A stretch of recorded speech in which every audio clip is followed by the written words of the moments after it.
Mrs. Hargrove didn't even look up from her teacup. "Take it," she said, sliding a folded paper across the table like it was a grocery receipt. "And be gone before my husband returns." Lenora Vance stood in that kitchen, a kitchen she had scrubbed, organized, and made to smell like cinnamon and cedar for 3 years, and unfolded the paper with hands that had already begun to shake. Dismissed for theft. Character unreliable. Do not employ. 3 years. 3 winters. 3 Christmases spent making sure the Hargrove children had warm socks and birthday cakes, while Lenora sent every spare coin home to a sister she hadn't seen in 2 years. And now this. A lie. Written in perfect ink, signed in perfect confidence, by a woman who had never once feared what it meant to be left with nothing. Outside, the sky had turned the color of a bruise. The blizzard the whole valley had been dreading for a week. It was finally here. If you've ever been accused of something you didn't do, and the person who did it just watched you fall, stay with me, because this story is going to go somewhere you don't expect. Before we go further, if you're new here, please subscribe and follow this story all the way to the end. You will not want to miss what happens next. And while you're at it, hit that like button and drop a comment telling me what city or country you're watching from. I want to see how far this story has traveled. Now let's go back to Lenora, standing in the cold, holding a piece of paper that was supposed to erase her. The letter weighed almost nothing. That was the cruelest part. For something that could ruin a life, it barely registered in Lenora's palm. Just 4 sentences, 43 words. And at the bottom, Mrs. Hargrove's signature, looping and confident, the handwriting of a woman who had never once doubted that her version of events was the only one that mattered. Lenora read it twice. Then she folded it carefully, because some part of her brain, the sensible, stubborn part that her mother had called too proud for your own good, girl, recognized that crumpling it would be satisfying for approximately 4 seconds, and then she would still be standing in this kitchen with nothing. "My wages," Lenora said. Her voice came out steadier than she expected. "For the month." Mrs. Hargrove finally looked up. She had a small, thin-lipped smile that she wore whenever she believed she was being generous by not making things worse. "I think, given the circumstances, it's rather generous that I'm allowing you to leave with your coat." "I earned that money." "You are lucky I'm not involving the sheriff." The word sheriff landed like a fist in Lenora's chest, because they both knew what that meant in a territory like this. An accusation didn't need to be proven. It just needed to be made by the right kind of person, about the wrong kind of person. And in Ironvale Crossing, a 24-year-old woman with no family connections and no property was always going to be the wrong kind. Lenora picked up her bag. She'd packed it herself, which meant Mrs. Hargrove hadn't even had the decency to do that much. She had simply sent the upstairs maid, young Clara, who couldn't meet Lenora's eyes, to leave the bag outside the kitchen door like luggage at a hotel checkout. "The brooch was in your room," Mrs. Hargrove said to Lenora's back. "Under the floorboard, your own foot loosened." Lenora stopped walking. She did not turn around. She had loosened that floorboard herself, 8 months ago, when she'd been carrying a heavy trunk up to the second guest room and the board had shifted under her heel. She'd reported it to the housekeeper. There was a written note about it somewhere in the household maintenance ledger that Lenora herself had organized. But she didn't say any of that, because Mrs. Hargrove already knew. That was the thing Lenora understood only now, standing in the doorway with the cold pressing against her back like a hand. This wasn't a misunderstanding. This wasn't even really about a brooch. The brooch was a pretext, the kind that required just enough truth to hold its shape. Something else had caused this, something Lenora couldn't name yet. She walked out. The wind hit her before she even reached the road. Not the kind of wind that makes you pull your collar up, the kind that argues, the kind that shoves back. Lenora had grown up in a drafty house in a cold county, and she knew the difference between weather that was unpleasant and weather that was trying to tell you something. This was the second kind. She had $4.62. She counted it twice, standing at the Hargrove gate, her fingers already going stiff. The nearest settlement with a boarding house was Carver's Mill, 12 miles. 12 miles in weather that had turned the sky the color of old bone. She started walking anyway. What else was she going to do? The sensible answer was to go back. Beg. Tell Mrs. Hargrove she would work for half wages, no questions asked, just until the storm passed. Some part of Lenora's brain assembled that argument with calm efficiency and then immediately discarded it, because another part, the part that had watched Mrs. Hargrove slide that letter across the table without even the courtesy of eye contact, said, "Some things you can't come back from. Not because you can't physically do it, because you would never again be the same person who could." So she walked. She made it perhaps 2 miles before the trail disappeared. Not gradually. Not the way trails fade when they haven't been used in a season. One moment she was on packed dirt and frozen wheel ruts, and the next moment there was just white. White in every direction, white blurring the boundary between ground and sky, white so complete that she couldn't tell if she was walking forward or sideways. The cold had stopped feeling cold. That was the part that scared her. Her mother had told her once, when Lenora was small, that when the cold stops hurting, that's when you're in real trouble. Her feet had stopped hurting sometime in the last half mile. She was trying to remember which direction she'd been walking when her boot went through the surface of something. Not solid ground, not deep enough to be a creek, just a shallow freeze-over that cracked under her weight and soaked her foot to the ankle in water that felt like being struck by something sharp. She gasped, caught herself on something, a fence post, invisible in the white until her hand found it. Held on. She was going to die out here. The thought arrived without drama. Just a quiet, flat recognition. The way you recognize that you've missed a train. Factual. A little stunned, slightly inconvenient given everything else you'd had planned. Lenora Vance, 24 years old, was going to freeze to death in a field in a storm in Montana, and Mrs. Hargrove was going to find out eventually and feel nothing, and nobody was going to write a dismissal letter on Lenora's behalf because there was nobody to write one. She held the fence post. She held it for what felt like a long time. And then, through the white, she saw light. It wasn't much, just a smear of orange in the gray, the kind of thing you could convince yourself was an optical trick if you were in a better state of mind. But Lenora had been cold enough long enough that her instincts had stripped themselves down to pure function, and her body had already started moving toward it before her brain had finished deciding whether it was real. It was real. A structure emerged from the storm, so a barn first, then a fence line, then, set back from both, a house. Low-roofed, solid, the kind of building that had been put there by someone who intended to stay and had built accordingly. Light pushed through one of the windows with the stubbornness of something that wasn't going out. She made it to the door. She knocked, which in retrospect was a remarkable act of social training. She was standing in a blizzard with one frozen foot and a soaked boot, and her fingers barely worked, and she still knocked like she was calling on a neighbor for tea. Nothing. She knocked again. Harder. The door opened. The man on the other side was not what she'd expected, which she realized immediately was ridiculous, because she hadn't expected anything. She'd been focused entirely on the concept of door and warmth and not dying. But he was taller than she'd somehow imagined, broader, and he was looking at her the way people look at things that don't fit the category they'd prepared for. Like a man who has opened his door expecting weather and found instead a person. "You need to come inside," he said. That was all. No question about who she was or where she'd come from, just a statement of fact, immediate and practical, the way you'd say that fence post is leaning or that animal is hurt. Lenora walked through the door. Her legs gave out approximately 4 seconds later. She came back to herself by increments. Warmth first, then the smell of wood smoke and something cooking. Not fancy, just something hot with onions. Then pain in her foot, which was actually a relief, because pain meant circulation, which meant her foot was still attached to the rest of her in a functional sense. Then, finally, awareness of the room. Low ceiling, honest furniture, a fire doing serious work in the hearth, and the man crouched by her feet, unlacing her soaked boot with the careful efficiency of someone who had done this kind of thing before. "Don't," she said, and then immediately wondered why, because she was barely conscious and her foot was frozen and he was trying to help her. He didn't look up. "Your boot's soaked through. Foot stays wet, you lose toes." A pause. "Your call."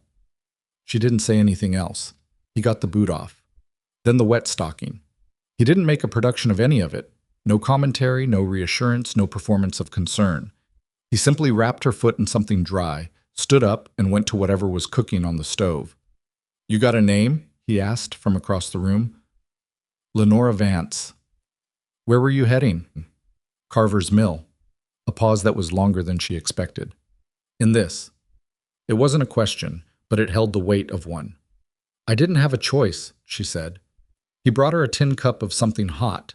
Broth, mostly, not particularly flavored, but she wrapped both hands around it, and it was the finest thing she'd ever held. He pulled a chair back from the table and sat down and looked at her with the direct, uncurious attention of a man who didn't ask questions to make conversation, but asked them because he actually wanted the answers. You came from the Hargrove place, he said. She looked up. How did you know that? Only thing in that direction. He nodded toward the storm outside. They let you go into this? Lenora considered several answers, settled on, they let me go. Something moved across his face. She couldn't read it. He looked away toward the fire. Storm will run 3-4 days, he said. Maybe more. He said it like he was reporting on fence conditions. Flat, informational. You'll stay until it breaks. I won't be a burden. He looked at her again. That same direct attention, and now she could see that his eyes were darker than she'd first registered. Brown going toward black, the kind of eyes that had looked at a lot of open country.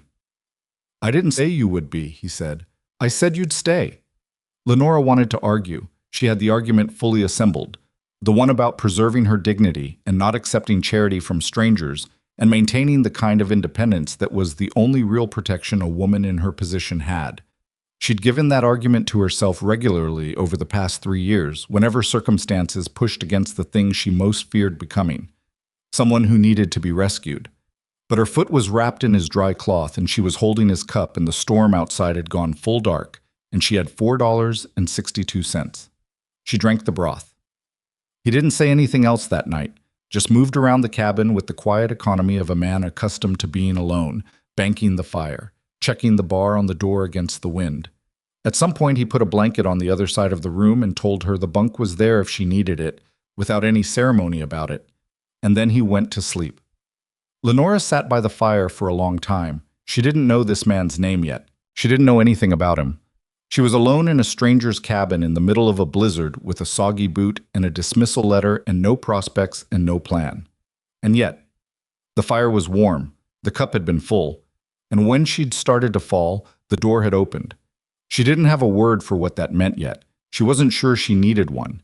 She just sat there, in the warmth, and let herself breathe, maybe for the first time in 3 years, without calculating what the breathing was going to cost her. His name was Gideon Rusk.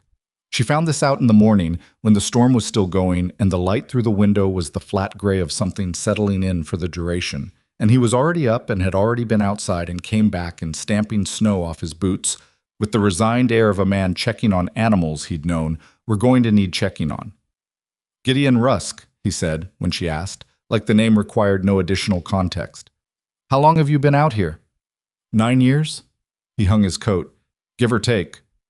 Lenora had been doing math all night, the kind of involuntary calculation that kept her from sleeping properly. 4 days of storm, 12 miles to Carver's Mill, no money for a room beyond maybe 2 nights. The letter in her bag. The complete and spectacular wreckage of everything she'd built over 3 years. She watched him move around the kitchen. His kitchen, she reminded herself. The kitchen of a man who had spent 9 years alone and had therefore arranged things exactly the way a person who cooked for one person arranged things. And she noticed something. The disorder of someone with too much paperwork and too little time.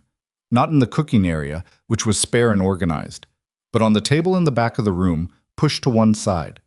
A stack of documents, folded and refolded, with the faded look of papers that had been picked up and set back down many times without resolution.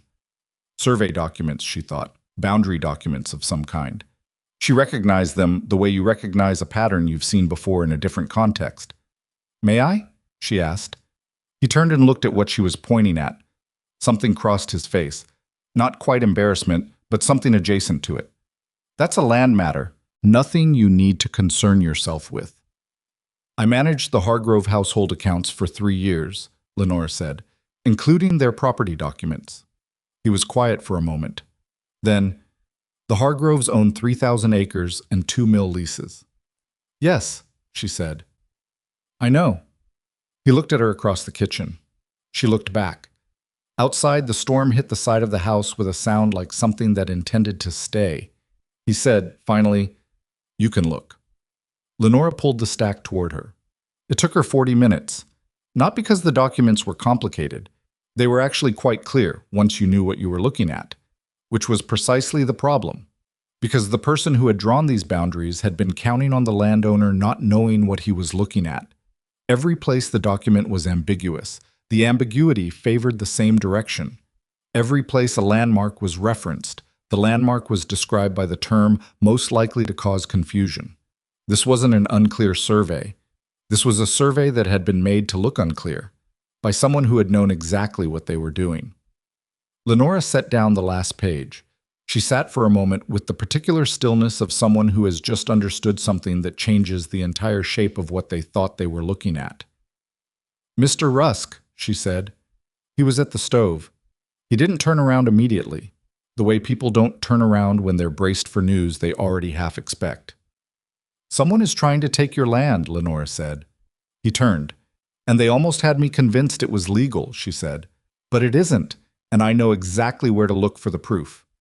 The fire crackled. The wind pressed against the walls. Gideon Rusk looked at the woman sitting at his table, a woman he hadn't known existed yesterday, a woman who had arrived half-frozen and had spent the night in his chair, and who was now telling him, calmly and with total certainty, that she had just found the thing that had been defeating him for months. He sat down. "Show me," he said. Gideon Rusk was not a man who trusted easily. That wasn't something he advertised. He didn't walk around with his jaw set and his eyes narrow, broadcasting distrust the way some men did, like it was a personality they'd decided to wear. It was quieter than that.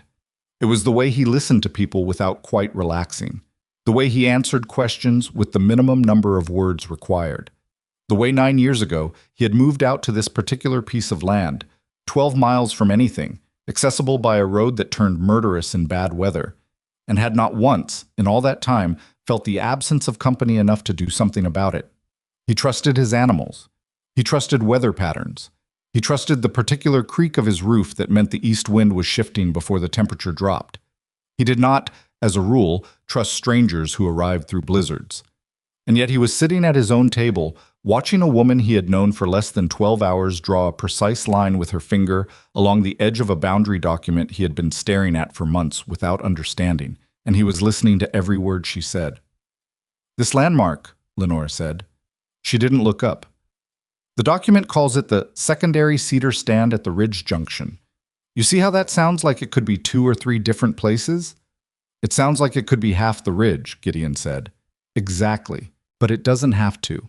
Because the original filing, the one this survey was supposed to be confirming, not replacing, used a different description. It said the double-trunk cedar at the high point, 40 yards east of the spring." She looked up then. "There's only one place on your land where those things all coincide." Gideon was quiet. "Whoever redrew this survey didn't replace the original landmark," Lenora continued. "They just made the description vague enough that it could be argued to mean something different. Specifically, something that moves your eastern boundary line about 60 yards west of where it actually sits." 60 yards, Gideon said, "across roughly 40 acres of your best grazing ground." He sat with that. Outside, the storm continued its argument with the walls of his house, and the fire made its steady commentary, and Lenora waited with the patience of someone who understood that certain kinds of information needed a moment to settle before a person could respond to them sensibly. "How do you know what the original filing said?" he asked. "I don't. Not yet." She straightened the documents into a careful pile. "But you have the filing number here on the survey header. The original should be registered at the Territorial Land Office. If the record there matches what I think it will, a specific, unambiguous landmark description, then whoever rewrote this survey made a mistake. They made the new version vague, but they couldn't change the old one without someone noticing." Gideon looked at her for a long moment. She looked back without flinching, which was itself a thing he noticed. He'd known plenty of people who couldn't hold a look for more than a second or two when they were saying something they weren't entirely sure about. Lenora held it steady. "The storm's got us for another 3 days," he said. "At least," she agreed. "After it breaks, I'll need to ride to the land office." "You'll need to bring the original survey number and a written account of the discrepancy," she said. "I can prepare that for you." He almost said you don't have to do that. He caught it in time. Because she wasn't offering out of obligation, She was offering because she'd already thought about what would be needed and had calculated that she could provide it. Refusing would be insulting in a way he didn't have language for yet. "All right," he said instead. She nodded once. Then she looked back at the documents, and Gideon looked at his coffee, and outside the blizzard knocked against the house like something that had decided to make a point. The storm lasted 4 days. Not 3. 4. And on the third day, when it seemed like it might be softening, it came back around with what Lenora had privately begun to think of as personal spite. She'd been raised to have practical respect for weather.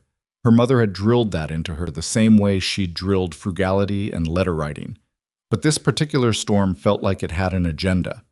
She didn't say that to Gideon. He didn't seem like a man who appreciated weather being spoken about as though it had feelings. What she did say, on the second morning, was, "Your supply ledger is wrong." He was outside when she found it. She'd been doing what she always did when she was stuck somewhere unfamiliar, making herself useful enough that nobody could reasonably object to her presence. She'd reorganized the kitchen shelving, identified 3 places where cold air was getting in around the window casings, and had been working her way through the stack of household documents that lived in a wooden box under the work table when she'd found the ledger.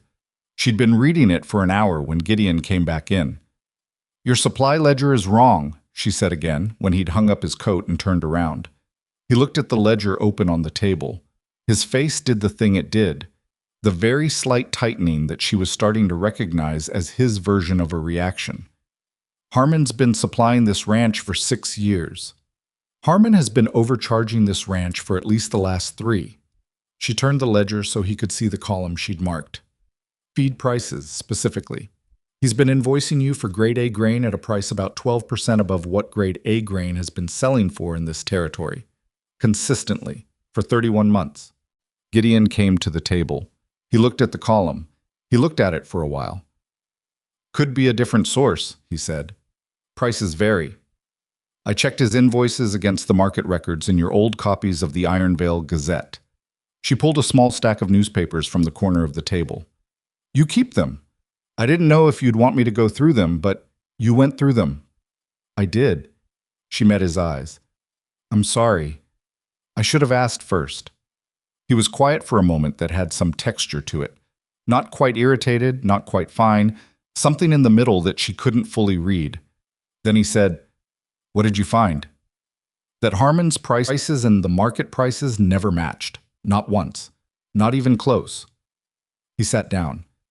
It was quiet for a long time, the kind of quiet that has weight in it. "He's been doing business with my family for 30 years, Gideon said finally. Not as a defense of Harmon, more like a man accounting for how he had failed to see something. "That's probably why it worked," Lenora said carefully. "People don't look closely at things they trust." He looked at her then. Something in his face shifted in a way she couldn't name, not anger exactly, and not gratitude exactly, and not either of those things. She would think about that look later, when she was lying awake listening to the storm. "How much?" he asked. She'd already done the math. "Over 3 years conservatively? Between $400 and $500. The silence that followed was the loudest thing she'd heard since the storm. What? By the time the weather broke on the 4th morning, broke suddenly, the way bad weather sometimes does, like it had simply run out of interest. Something had shifted between them that neither of them was naming. It wasn't friendship exactly. It was more functional than that, and also stranger. Gideon had stopped watching her with the guarded attention of a man assessing whether he'd made a mistake, and had started just accepting her presence in a room the way you accept a piece of furniture that turns out to be in exactly the right place. He gave her tasks without ceremony. She did them without needing explanation. They had meals together in which they talked about practical things. The cold frame garden she'd suggested for the south-facing wall of the barn, the specific language needed for the land office letter, the question of which neighboring ranches might be affected by the same survey irregularities. That last conversation had started on the 3rd evening and had not fully concluded by the 4th morning. "How many ranches border that eastern ridge line?" Lenora asked. She was writing the land office letter at the table while Gideon checked his maps. Actual maps, old ones, the kind that had been drawn by people who'd walked the ground rather than surveyed it from a distance. 4, including mine. He traced the ridge with one finger without touching the paper. Caldwell to the north, the Marsh Widow to the south. Preacher Doyle. He's got a small spread, mostly cattle, on the far end. And does Red Meridian Holdings have any presence in the valley? He looked up sharply. Where did you see that name? The back of the surveyor's certification. She turned the document. At the bottom, beneath the surveyor's seal, in small print that required actual attention to see, filed in association with RM Holdings' territorial interests. Gideon stared at it. I looked them up in your old Ironvale Gazettes, Lenora said. They've been buying land rights along the Western Territories for the last 5 years. Development syndicate out of Denver. They tend to acquire disputed land at reduced prices, or they wait for landowners to give up on the disputes and sell. She paused. Mr. Rusk, if all 4 ranches along that ridge have been given the same type of survey document, then it's not a mistake, Gideon said. No, she said. It's a plan. Lenora left on the 5th morning, or she tried to. She had her bag packed and her dried boot back on, and she had calculated in the early hours that she could reach Carver's Mill by mid-afternoon if the trail was passable. She was at the door when Gideon came in from the barn. He looked at her bag. He looked at her. Trail's still treacherous past the lower fence, he said. Ice under the new snow. I'll be careful. You'll twist an ankle or go through another freeze-over. He said it with the same tone he would use to say the east pasture fence needs mending. Factual. Not unkind. Mr. Rusk, I can't continue to... I need someone to manage the accounts, he said. He wasn't looking at her. He was hanging up his coat, doing the small business of coming in from the cold. Winter's the time for it, and I'm no good at it, and I've apparently been losing money to Harmon for 3 years because I was too busy with cattle to pay attention. A pause. There's the land office matter. The letter needs finishing. After that, I'll need someone who can read what I get back and tell me what it means. Lenora didn't move. Temporary arrangement, he said. Until spring. He turned around. I'll pay you. Proper wages, not charity. And you'll have your own space. I can clear out the side room. She wanted to say no. She had a very clear picture of what saying yes meant. The questions it would raise, the assumptions people would make, the particular vulnerability of a woman whose reputation was already compromised accepting employment from a bachelor rancher 12 miles from town. She'd seen what happened to women who put themselves in that kind of story. The story had a way of becoming the only thing about them. But she also had the land office letter half finished on his table. And the Marsh widow to the south had the same fraudulent survey in her files probably, and didn't know it. And Lenora was very bad, had always been very bad, at walking away from a problem she could see clearly when other people couldn't. Proper wages, she said. Agreed. And I'll need access to all the financial documents. Everything. Done. And if I find something that makes you uncomfortable, I'm going to tell you anyway. He almost smiled. It wasn't quite a smile. It was more like something in his face that had been holding a position for a long time briefly considered relaxing. I'd expect nothing less, he said. Lenora put her bag back down. Oh, she stayed. Weeks went by. The weeks had a shape to them, a rhythm she hadn't expected, built out of early mornings and cold air and the specific satisfaction of work that produced visible results. She finished the land office letter. She rebuilt his supply ledger from scratch, going back 5 years, which took 10 days of careful cross-referencing and produced a document that Gideon stared at for a long time when she put it in front of him. I feel like a fool, he said. You feel like a man who is busy running a ranch, she said. Harmon knew you were busy. That's why it worked. She confronted Harmon herself. Gideon had wanted to come. She'd told him to stay and let her handle it. There had been a brief low-temperature disagreement about this, which Lenora had won by pointing out that Harmon was less likely to simply deny everything if he wasn't being confronted by the man he'd been stealing from directly. She went into Ironvale alone, sat across from Harmon at his supply counter, and laid the ledger comparison in front of him with the same even calm she'd used when she'd put the dismissal letter in her pocket and walked out of the Hargrove kitchen. Harmon had gone pale. He'd made 2 attempts at explanation. Lenora had shown him, twice, why each explanation was mathematically impossible. On the 3rd silence, he'd agreed to refund the overcharge, in installments, with a written acknowledgement that she made him sign in front of his own assistant.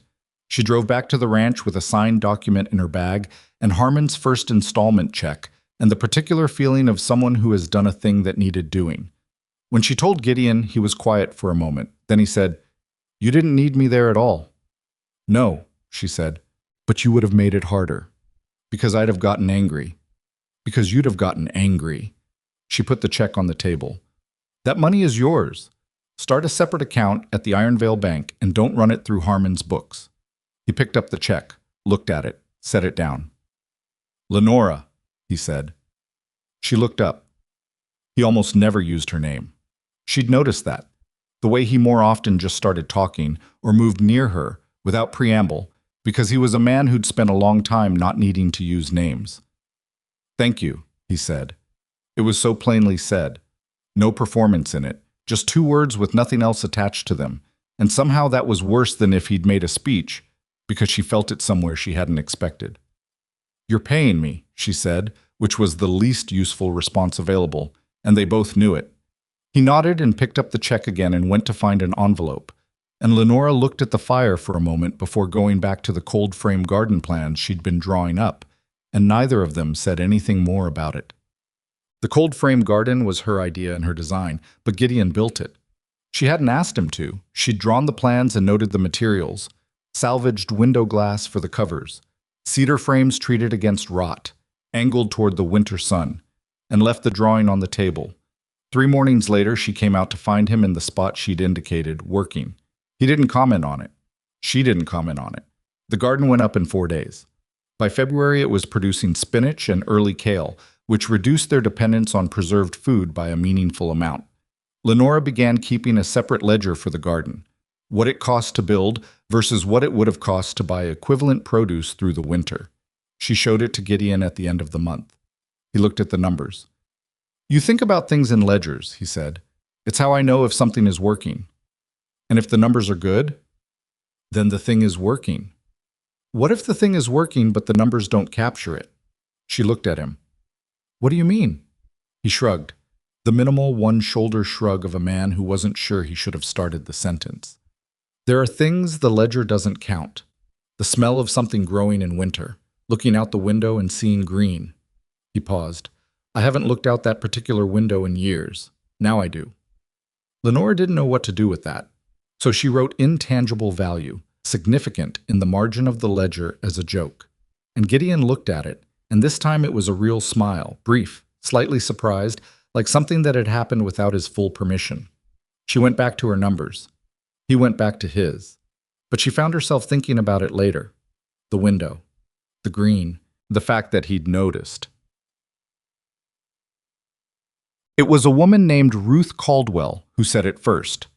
Ruth was the wife of the Caldwell Ranch to the north, a capable woman, not unkind, but with the particular social alertness of someone who had appointed herself an unofficial keeper of community standards without being asked. She arrived at Gideon's gate on a gray Wednesday in late February, ostensibly to discuss the possibility of combining their supply orders from the next town over. Lenora offered her coffee. Ruth accepted it, sat down at the table, looked around the cabin in the way that isn't looking at the cabin so much as cataloging it. "You've made improvements," Ruth said. "Reorganized mostly," Lenora said. "The shelving was inefficient." "It's very comfortable." Ruth turned her cup in her hands.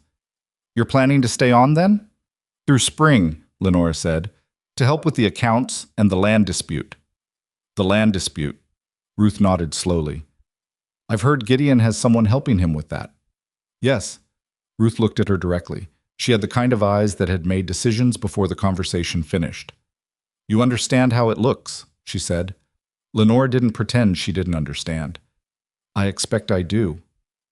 "A young woman, alone with a man, for months." Ruth set her cup down with a small, precise click. "People are going to talk? People already are talking." "Then they're talking," Lenora said. "It reflects on him," Ruth said, "as much as on you. More because he has a name in this valley, and you—" She stopped. "And I don't," Lenora finished. She kept her voice level. She'd had this conversation in several different forms over her entire adult life, and she knew that losing composure in the middle of it only confirmed whatever the other person already believed.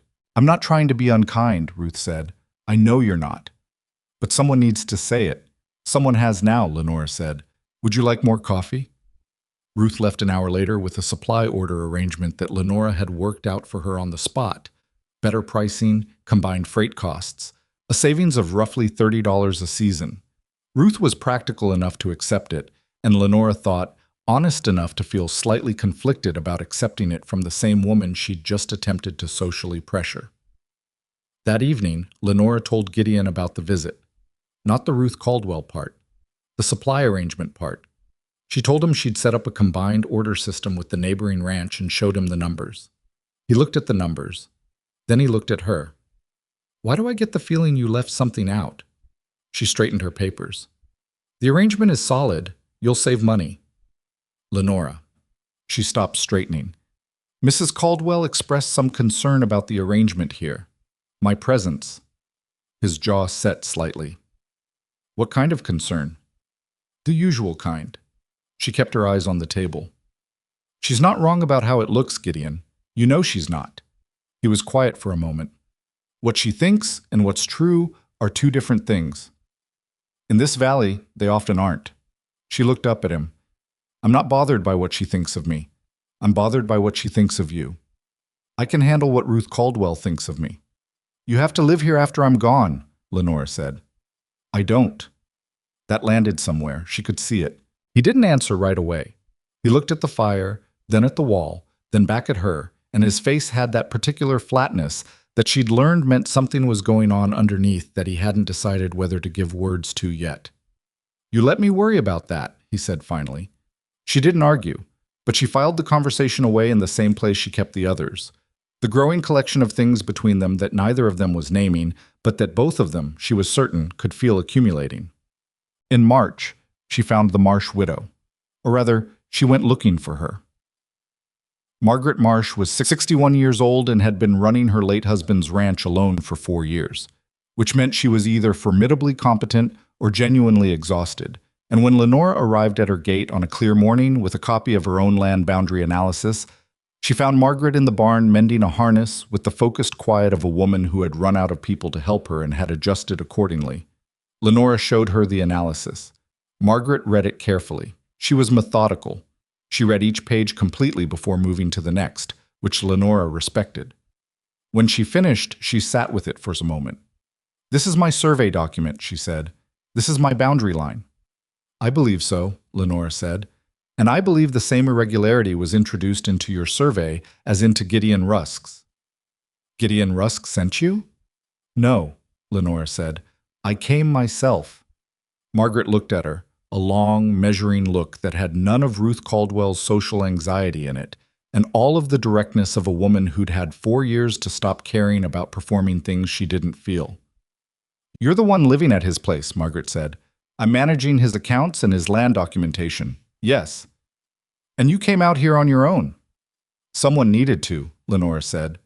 Margaret Marsh looked at the document again. Then she looked out the barn door at the specific angle of fence line that marked the edge of her property.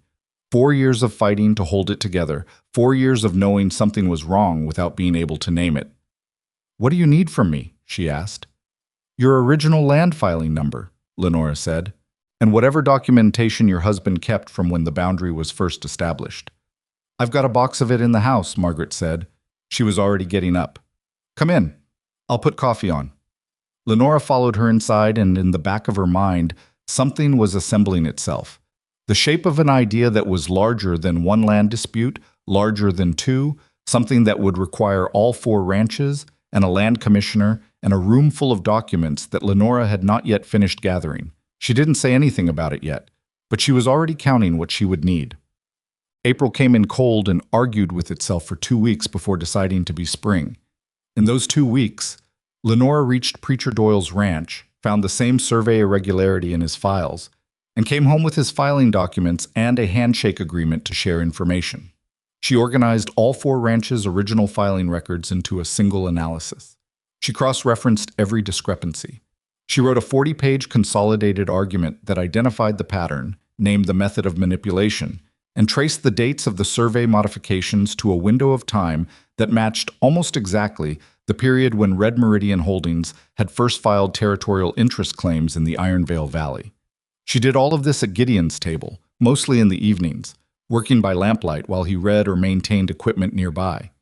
They had fallen into a pattern so easy and so specific to them that she had stopped noticing it until one evening she looked up and realized she'd been working in companionable silence with this man for 6 straight hours and had not once felt the particular alertness of someone who is in a space where they don't fully belong. She had felt, instead, like she was exactly where she was supposed to be. That thought scared her more than the blizzard had. She looked at Gideon across the room. He was reading something, his glasses on. He wore reading glasses that he'd never once mentioned or acknowledged, simply put them on when he needed them and took them off when he didn't. And his face in the lamplight was the face of a man who was, at that specific moment, completely at ease. She had not seen him look like that in the early days. It had taken months. She wasn't entirely sure when it had started. She looked back at her papers. She could feel, with the clarity she didn't want, exactly how this ended. Not the land case. She knew how the land case ended. She'd been building the argument for weeks, and she was certain it was right. That wasn't what she meant. She meant the two of them. In this room. At this table. She had no property, no family here. A dismissal letter in her bag that was still, technically, floating out there, capable of being deployed against her by anyone who wanted to use it. She had Ruth Caldwell's assessment of how things looked, and a growing awareness that Ruth was one of at least several women in Iron Vale who had moved from curiosity to active disapproval. She had a temporary arrangement that had outlasted its stated terms twice already, and she had a feeling in her chest when she looked at Gideon Rusk that she was not equipped to do anything useful with. He looked up, just then, caught her looking. She looked back at her papers. "You should sleep," he said. "You've been at that for hours." "Almost finished." He was quiet. Then, "Lenora, what are you going to do after this is settled?" She kept her eyes on the page. "Find work. There's a school opening in Cedar Hollow, I read in the paper. They're looking for someone to run it." She could feel him not saying something. It lasted for several seconds. "That's in Oregon," he said finally. "Yes." Another silence. He looked back at his book. She looked at her paper. The lamp burned between them without comment. Outside, the spring night pressed against the windows, and somewhere out in the dark, the snow was finally, slowly, losing its grip on the ground. Lenora kept writing. She had 40 pages of argument that could save 4 ranches and an entire valley. She also had a note, half written in her mind, that she had not yet put on paper, the one she would leave on this table when she finally, inevitably, made herself go. She was not ready to write that one yet, but she was already, quietly, beginning to prepare. The note took her 3 attempts. The first one was too long. She explained things. The reasoning, the timeline, the specific logic of why leaving was the only option that made sense. She read it back and heard how it sounded, like a closing argument, like someone trying to win a debate with a person who wasn't in the room. She tore it up. The second one was too short. 4 sentences. It felt like a receipt. The third one she wrote in the hour before first light, when the cabin was dark except for the low ember glow of the banked fire, and the world outside was that specific shade of not quite black that means dawn is thinking about happening. She wrote it quickly, without stopping to reconsider individual words, which was the only way she'd learned to do things that needed doing but that she didn't fully want to do. "Mr. Rusk, Gideon. Everything you need for the land commissioner hearing is in the blue folder on the left side of the table. The consolidated argument is on top. Below it, the original filing records for all 4 ranches, in the order your attorney will need them. I've written a separate sheet explaining each document and the order in which to present them. Your attorney's name should be Callum Briggs in Mill Haven. He's handled territorial land cases before and won't be intimidated by Red Meridian's people. The accounts ledger is up to date through the end of April. Harmon's 3rd installment is due in 6 weeks. Don't let him delay it. The garden will need water every 3rd day if it stays dry. The kale on the east side is slower than the rest. Give it another 2 weeks before you decide it's failed. Thank you for the room. Thank you for not asking more questions than you needed to. This was the first place I have felt safe in a long time, and I am aware that is an unusual thing to say to someone who was essentially a stranger, but it is true, and I thought you should know it. LV." She left it on top of the blue folder. She picked up her bag, heavier now than when she'd arrived, because she'd mended several things over the winter and added 2 practical items she'd purchased from her wages and a copy of the land analysis she'd kept for her own records. She looked around the cabin once, with the deliberate attention of someone taking a photograph with their eyes, because they understand they won't be coming back. The fire, the shelving she'd reorganized, the cold frame garden visible through the window, green and stubborn in the gray morning light. The chair where she'd sat on that first night, barely conscious, holding a tin cup of broth with both hands like it was the only solid thing in the world. She opened the door quietly. She walked out into the cool spring morning. She did not look back, because she'd learned, the hard way, and more than once, that looking back while walking away was the thing most likely to stop you from walking. The road to Cedar Hollow ran west through 2 settlements and across a river crossing that was passable in spring, but legendary in its unpleasantness. Lenora knew this because she'd asked about it specifically before arranging the teaching position, because she was the kind of person who asked about river crossings before committing to them. She made it to Carver's Mill by midday. She sat in the small boarding house dining room and ate a meal she paid for herself with her own wages and read the letter from the Cedar Hollow School Board for the 4th time, checking the terms again. Not because she'd forgotten them, but because having something specific and concrete in front of her was helpful when her mind kept pulling in a direction she'd told it firmly not to go. The position was real. The wages were adequate. The school had 12 students and a building that needed work but had a solid foundation. The school board's letter was direct and practical, and written by people who needed something done and believed she could do it. It was a good position. She folded the letter and put it back in her bag and looked out the window at the Carver's Mill main road and thought about the note she'd left on the blue folder and wondered if he'd found it yet, which was an unproductive thing to wonder, so she stopped. She paid for her meal. She got back on the road. Gideon found the note at 7 in the morning when he came in from the barn. He almost missed it, because his eyes went first to the blue folder. He'd been waiting for her to finish the consolidated analysis for weeks, and he'd known it was almost done. And then he saw the paper on top of it and recognized her handwriting and understood before he'd read a single word what it was. He read it standing up. He read it twice. Then he set it down on the table with the careful deliberateness of a man who is managing something, and he went to the window and looked out at the road. Empty. Just the ruts from the last wagon and the early light coming across the field and the cold frame garden on the side of the barn, green through the glass panels. He stood there for a while. He'd known she was going. She'd told him, the school in Cedar Hollow, the letter she'd been expecting, the specific and practical way she'd mentioned it, which was how she mentioned things she'd already decided on, he'd noticed. She'd told him weeks ago. He'd had weeks to arrange himself around the fact of it. He hadn't managed to. He looked at the note again from across the room. This was the first place I have felt safe in a long time. He'd read that part 3 times already. He wasn't going to read it again. He picked up the blue folder and took it to the table and sat down and made himself read the consolidated land argument, because that was the thing that needed doing. And Gideon Rusk had spent 39 years being a man who did the thing that needed doing, even when there was something else he would rather be doing instead. The argument was extraordinary. He recognized that even without being someone who understood legal documents well, it was 42 pages, and it was organized with the same logic she brought to everything. The simplest facts first, then the more complex ones, each piece building on the last, every potential counterargument addressed before it could be raised. She had anticipated the company's attorneys the way a chess player anticipates moves, not by guessing, but by understanding the underlying logic well enough to know that there were only so many directions it could go. She had also, he noticed, written the attorney's instructions in plain language, numbered, in order, with a note at the bottom. Callum Briggs will understand the legal terminology. What he needs from you is confidence that the documents are accurate. They are. Don't let anyone in that room make you doubt it. He set the folder down. He sat in the cabin that smelled like cedar and coffee, and faintly, the lavender she'd kept in a small bundle near the window for reasons she'd never explained and he'd never asked about. He'd spent 9 years here without noticing the smell of the place. He noticed it now. He rode to Millhaven the following week and retained Callum Briggs, who was a compact, sharp-eyed man of about 50, who had the demeanor of someone who had been underestimated in enough courtrooms to have developed a permanent faint amusement about it. Briggs read the consolidated argument in Gideon's presence, without comment, turning pages with the methodical pace of someone actually reading rather than skimming. When he finished, he looked up. "Who prepared this?"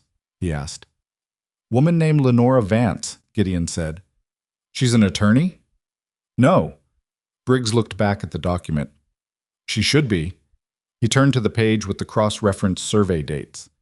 This section alone, identifying that all 4 survey modifications fall within a 17-day window in September of 1887. That's the kind of detail that wins cases. Red Meridian's people are going to walk into that hearing expecting 4 confused ranchers with contradictory records. Instead, they're going to find this. He tapped the folder. They're not going to enjoy that. "Can we win?" Gideon asked. Briggs looked at him.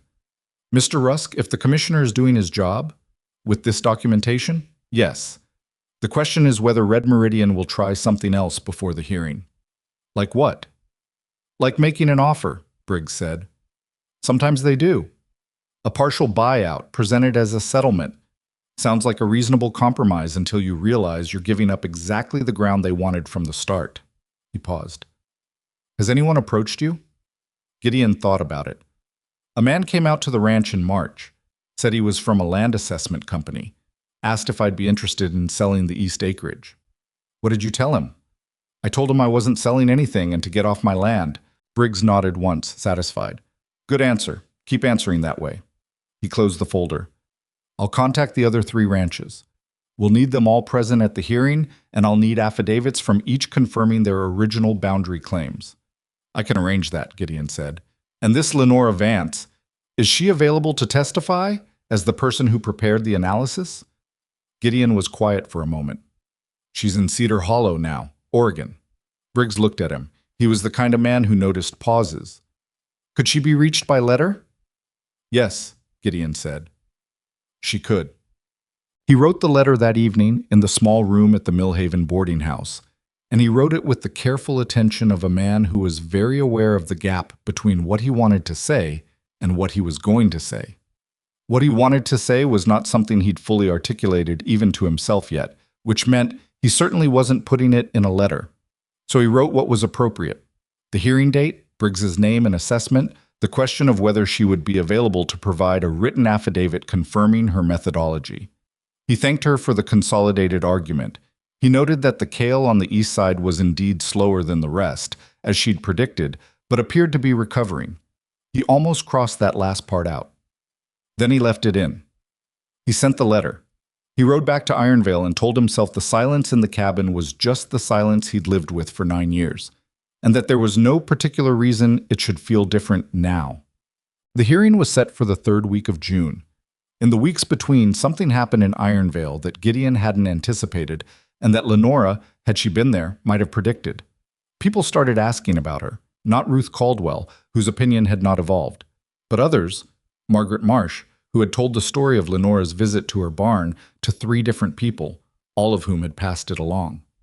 Preacher Doyle, who had told his wife about the woman who'd come to his ranch with a folder of documents and explained his own land boundary to him better than his own surveyor had.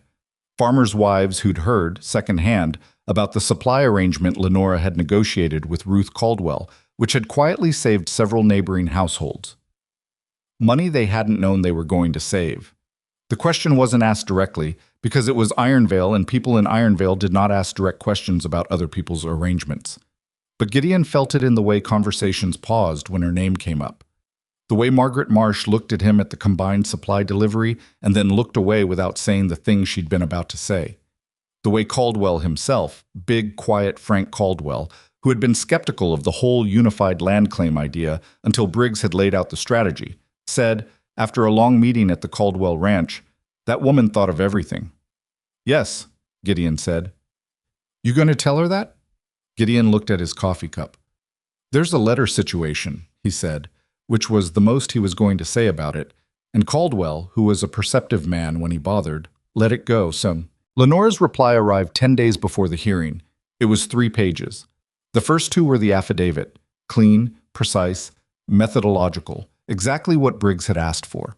She explained how she'd identified the discrepancies, the specific documents she'd cross-referenced, and the basis for her conclusion that the survey modifications had been coordinated rather than coincidental. She used clear language and avoided anything that could be challenged as speculation. It was exactly the kind of affidavit that made attorneys feel like they had solid ground under their feet. The third page was a letter. I'm glad the argument holds up under Briggs's assessment. He's right that they'll try to make you doubt the documents in the room. They'll use language that sounds technical and authoritative, and they'll be counting on the unfamiliarity of it. Don't let them. Every claim in that folder is sourced and verifiable. You know the land, you've walked it. When they describe the secondary cedar stand at the ridge junction, you know exactly which tree they're talking about and exactly where it stands. That knowledge is not nothing. Don't let anyone in that room make you feel like it is. Cedar Hollow is fine. The school building needs the south wall rechinked and 2 of the windows replaced, which I've raised with the school board. The children are good. 12 of them, ages 6 to 14, with the full range of enthusiasm you'd expect. I hope the kale came in. L. He read the letter twice. Then he folded it and put it in his shirt pocket, which was not something he'd planned to do, and which he didn't examine too closely. He gave the affidavit pages to Briggs. Briggs read them and said, without looking up, "She's very good." "I know," Gideon said. "What?" The hearing was held in the Millhaven Territorial Land Office, in a room that smelled like old paper and ambition, and the particular anxious sweat of people who had traveled a long way to sit in uncomfortable chairs and argue about land. Red Meridian Holdings sent 3 attorneys. 3. For 4 ranchers and 1 locally retained lawyer. Gideon noticed that. He noticed the way the 3 men arranged their documents on the table with coordinated efficiency, the way they spoke to each other in low voices without looking at the ranchers, the way the lead attorney, a tall man named Greer, with the kind of confidence that comes from winning a lot, barely glanced at Callum Briggs. Greer barely glanced at Briggs right up until Briggs opened his case. Then he started paying attention. Briggs was methodical. He didn't try to be impressive. He simply laid out, document by document, the original boundary filings for all 4 ranches, cross-referenced them against the modified surveys, and presented Lenora's 17-day analysis showing that all 4 modifications fell within the same window. He used simple language. He didn't raise his voice. He presented each piece of evidence the way a man puts bricks in a wall, one at a time, in order, each one sitting flat on the one before it. Greer objected 4 times. Briggs had anticipated every objection. He'd written the anticipated objections in the margin of his notes and the answers beneath them, because Lenora had done the same in her methodology notes at the back of the consolidated argument. She had anticipated Greer's objections. She had anticipated them so precisely that Gideon, watching from his seat, felt something that was not quite amazement and not quite grief. Something in between, sharp-edged, the feeling of seeing clearly how much someone had given to a cause they weren't present to see resolved. The commissioner was a heavy-set man named Aldrich, who had the manner of someone who had been doing this job long enough to recognize the difference between a genuine dispute and a manufactured one. He asked questions, good ones. Briggs answered them by directing him to specific pages in the consolidated argument. Greer made his closing case with professional competence. The surveys were legitimately commissioned. The boundary descriptions were standard industry language. The rancher's original filings predated the current survey methodology and should not be given precedence over more recent and more precise documentation. Briggs waited for him to finish. Then he said, "Commissioner Aldrich, I direct your attention to page 31 of the consolidated analysis. Specifically, the notation that the more recent and more precise surveys filed by Red Meridian's Associated Land Company contain descriptions that are, demonstrably, less precise than the original filings. The originals name a specific physical landmark. The modified surveys name a category of landmark. When precision decreases rather than increases, that requires an explanation." Aldrich looked at page 31. He looked at it for a long time. He asked Greer to respond. Greer responded. It was technically competent and completely insufficient, and Gideon, who was not a lawyer and had never sat in a room like this in his life, could tell the difference. Aldrich called a recess. The recess lasted 40 minutes. They were the longest 40 minutes Gideon had spent since the night he'd sat by Lenora's fire while she recovered from the cold, watching her breathe and trying not to think about what would have happened if the light from his window hadn't reached her in time. The 4 ranchers sat on a bench in the hallway. Margaret Marsh had her hands folded in her lap. Caldwell was watching the door. Preacher Doyle was reading something, or pretending to. Gideon sat with his hat in his hands and thought about a woman in a building in Cedar Hollow with 12 students and a south wall that needed rechinked. When Aldrich came back, his face gave nothing away in the way of faces that have made decisions and are now simply going through the procedural motions of announcing them. He confirmed every original boundary, all 4 ranches, every disputed acre. He found the survey modifications to be insufficiently substantiated and inconsistent with the original registered documentation, and he formally blocked Red Meridian Holdings' territorial acquisition claim in the Iron Vale Valley. The room was quiet for a moment. Greer gathered his documents with the controlled movement of a man who is very good at looking like he has not just been defeated in front of witnesses. He said something brief and technical to Aldrich. Aldrich responded. Greer and his 2 colleagues filed out. Margaret Marsh made a sound that was not quite a word. Doyle set down his reading material. Caldwell exhaled slowly and put his hand briefly on Gideon's shoulder, which was the most physical expression of feeling Gideon had ever seen Frank Caldwell produce. Briggs was writing notes. He looked up after a moment. 4 families keep their land, he said. His voice was even, professional, but his eyes had something in them, satisfaction, maybe. The quiet kind. Thanks to you, Caldwell said. Briggs shook his head. Thanks to a 42-page argument that anticipated every one of their moves before they made them. He looked at Gideon. You'll want to send word to Cedar Hollow. Gideon nodded. He walked out of the land office into the June afternoon and stood in the street for a moment with the sun on his face, and he thought, we won. The land is safe. 4 families. The valley. And then, without any particular drama, he thought, she's in Oregon. And the winning felt incomplete in a way he hadn't expected. Not hollow. It was real. It mattered. He understood what it meant for every one of those families. But it sat in him like a meal eaten alone when you'd been expecting company. Technically sufficient. Missing something you couldn't add to it after the fact. He rode back to Iron Vale. He sat in his cabin that evening and looked at the blue folder, still on the table, because he hadn't moved it, and then at the note beneath it, which he also hadn't moved, and then at the window where the cold-framed garden sat in the last of the evening light, still green, the kale on the east side fully recovered, as she'd said it would be. He wrote a letter. He told her about the hearing. He told her about Briggs. He described the moment when Aldrich had looked at page 31 and the 40 minutes of the recess in Greer's face when the ruling came down. He was more detailed than he needed to be, and he understood why. He was trying to put her in the room. She should have been in the room. She had done every piece of work that made that room possible, and she had been in Cedar Hollow instead, with 12 students and a south wall. He ended the letter. 4 families. All of it. You did that. He almost stopped there. He added, below it, the kale came in. He sent it. Whoa. The town's reaction began quietly, the way most things in Iron Vale began, in conversations between neighbors that spread outward in concentric circles, each telling adding a detail the previous one had omitted. What traveled fastest was not the legal victory itself, though that was significant. What traveled fastest was the part of the story that most people had not known, that the consolidated land argument, the thing that had defeated 3 company attorneys before a territorial commissioner, had been written by the young woman most of Iron Vale had spent the winter treating as a scandal. Margaret Marsh told it first because she'd been there from the middle of it and had no patience for people pretending otherwise. She told it at the combined supply delivery in late June, standing in the Caldwell yard with 6 other women without preamble or softening. Lenora Vance had come to her barn in February, had shown her exactly what Red Meridian was doing to her land, had done the same for 3 other ranches, had built the case that saved all of them. The reaction was not immediate guilt. People rarely move that fast.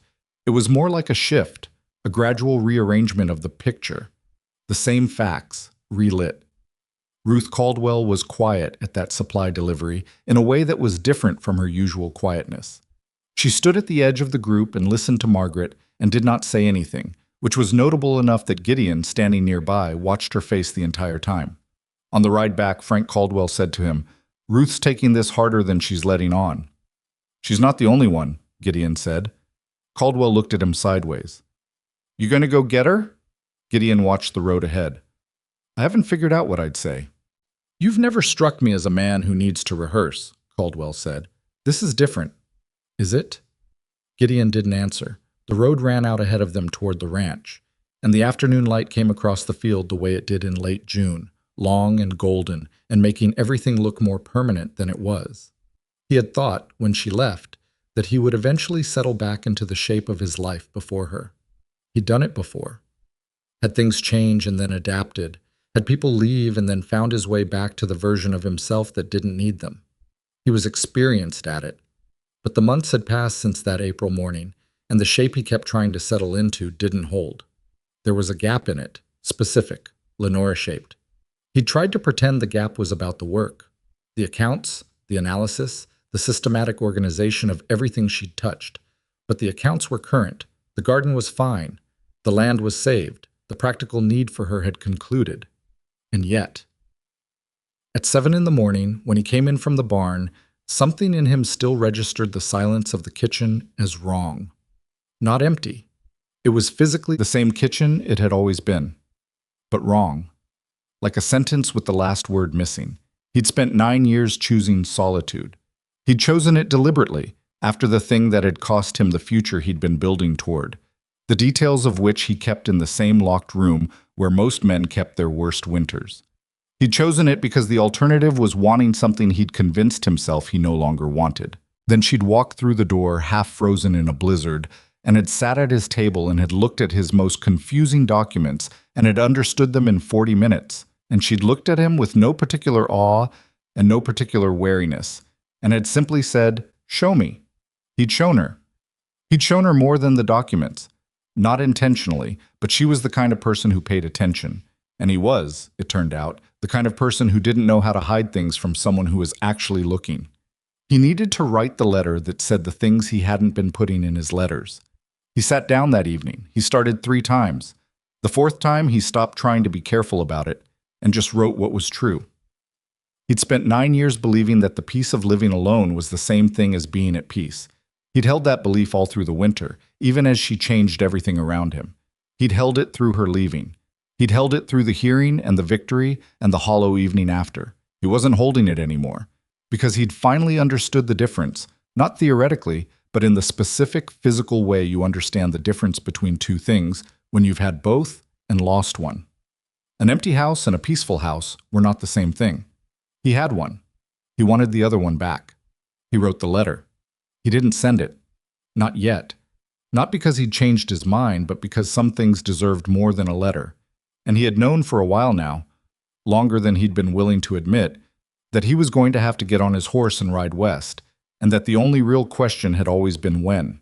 He folded the letter, put it in his coat. He went to check on the horses. I was going to Cedar Hollow. He just had some things to take care of first. The letters between them had a rhythm by August, not a comfortable rhythm. Comfort wasn't exactly the word for it. More like the rhythm of two people who had learned to communicate in a specific register and were both, for different reasons, staying inside it. Practical. Informative. Occasionally warm in a way that neither of them annotated or drew attention to. Lenora wrote about the school. The south wall had been rechinked in July, which had required a 2-week negotiation with the school board that she described with the dry precision of someone who had dealt with the Hargrove household accounts and found most other bureaucratic friction comparatively manageable. 2 of her students were reading above their age level and needed materials she didn't have.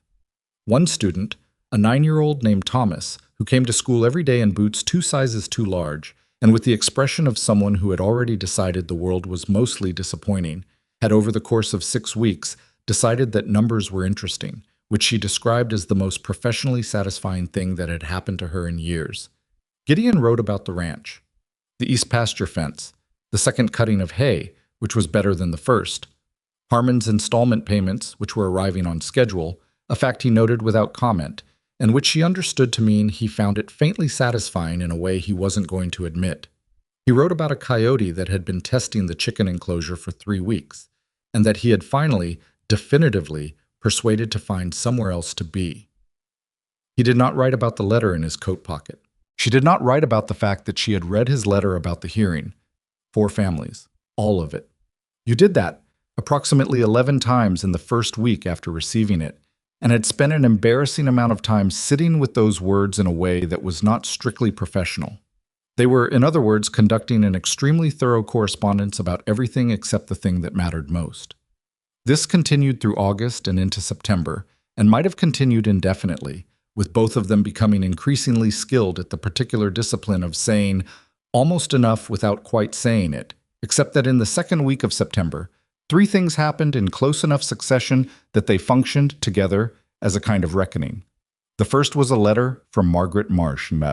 Lenora hadn't expected to hear from Margaret directly. They'd met once, in a barn, over a folder of documents. But Margaret Marsh was not a woman who observed social conventions that she found inconvenient, and apparently she had decided at some point in the summer that writing directly to Lenora was both convenient and necessary. The letter was 2 pages, written in the large, practical handwriting of someone who had learned to write functionally rather than beautifully. Miss Vance, I will not waste your time with preamble. I am writing because I believe someone should, and because I am old enough to have learned that waiting for someone else to say a necessary thing usually means it doesn't get said. You saved my land. You saved 3 other ranches. You are aware of this. What you may not be aware of is what has happened in Ironvale since the hearing, which I will describe plainly. The people who spent the winter treating your presence here as a scandal have spent the summer reconsidering. Not all of them, and not without some uncomfortable rearrangement of their previous positions, but enough. Margaret Caldwell, Ruth, you'll remember her, came to me in July and asked for your address. I told her I didn't have it, which was true at the time. I have it now because Gideon gave it to me when I asked. I'm mentioning this so you know he gave it willingly. The school board here has been discussing a permanent teacher position. The previous schoolroom closed 4 years ago, and nobody has done anything about reopening it. After the hearing, several families brought it up again. Gideon has said nothing to me about this directly, but he also hasn't not said anything, if you understand what I mean by that. He's not a man who makes statements, as you will know better than I do. I am not telling you what to do. I am telling you what is, because I think you deserve to have accurate information. What you do with it is your business. Margaret Marsh. Lenora read the letter twice. Then she set it on her desk in the small room at Cedar Hollow's boarding house and looked at it for a long time. She thought about the way Margaret had written he gave it willingly, specifically with that adverb, which was doing a great deal of work in the sentence and which Margaret, who was precise in her language, had put there on purpose. She wrote Margaret a reply that thanked her for the letter and asked 2 specific questions about the school board discussion. She did not write to Gideon about it. Not yet. The second thing was Thomas. Thomas, the 9-year-old with the 2 large boots and the preemptive disappointment in his expression, came to school on a Thursday in the second week of September and was gone on Friday. Lenora made inquiries. The family was leaving Cedar Hollow. His father had found work in another settlement, 2 days' travel east, and they were going immediately, without ceremony, the way families in these territories often moved. Not because they wanted to, but because they didn't have the margin to stay. Thomas came to say goodbye on the Saturday morning, standing at the door of the boarding house with his hat in his hands, which was something she hadn't known he owned. He looked at the floor while he said goodbye. She thanked him for being a good student. He made a sound that wasn't quite a response. Then he looked up briefly with that expression that was almost but not quite his ordinary expression of pre-disappointment, and he said, "Are you going to stay here?" She looked at him. "I have a contract through spring," she said, "but after that." She didn't have an answer that was both honest and appropriate for a 9-year-old, so she said, "I don't know yet." He nodded once, like that confirmed something. Then he put his hat back on and walked away down the street, his boots making the slightly uneven sound they made because they didn't fit right. She stood in the doorway for a moment after he left. She was good at her work here. She knew that. The school board said it, with the careful praise of people who were relieved to have found someone competent. The children showed it. Thomas had shown it, in his way. She had made something real in Cedar Hollow in 6 months, the same way she'd made something real in Ironvale in 6 months. She made things, apparently wherever she was placed. She reorganized and repaired and built and taught, and the places she did it in were better for it. But Thomas had asked the right question. Are you going to stay? She'd built things in Cedar Hollow. She'd built things in Ironvale. The difference was that in Ironvale, there was a man at a table reading by lamplight at the end of the day, and when she'd looked up from her work, she hadn't been alone in the particular way that mattered. She went back inside. She sat down at her desk. She picked up Gideon's most recent letter and read it again, not looking for anything specific, just reading it the way you reread something when the words are familiar enough that you're reading the space between them. The coyote, the hay, Harmon's installment, and at the end, in his usual minimal sign-off, GR. She took out a piece of paper. She started writing. The third thing was the letter she wrote him. She'd been carefully practical in her letters all summer. Measured. She'd answered his questions, offered information, kept the register at a level that felt safe and appropriate, and which, she recognized, had been a conscious act of self-management from the first letter onward. This time, she wrote past the practical part and kept going. She told him about Thomas. She told him about the question Thomas had asked, and why it had stayed with her. She told him that she had built a good thing in Cedar Hollow, and that the children were real, and the work mattered, and the south wall was finally chinked properly, and that none of that changed the fact that she thought about Ironvale with a frequency and a specificity that had nothing to do with the land case. She stopped at that sentence for a while.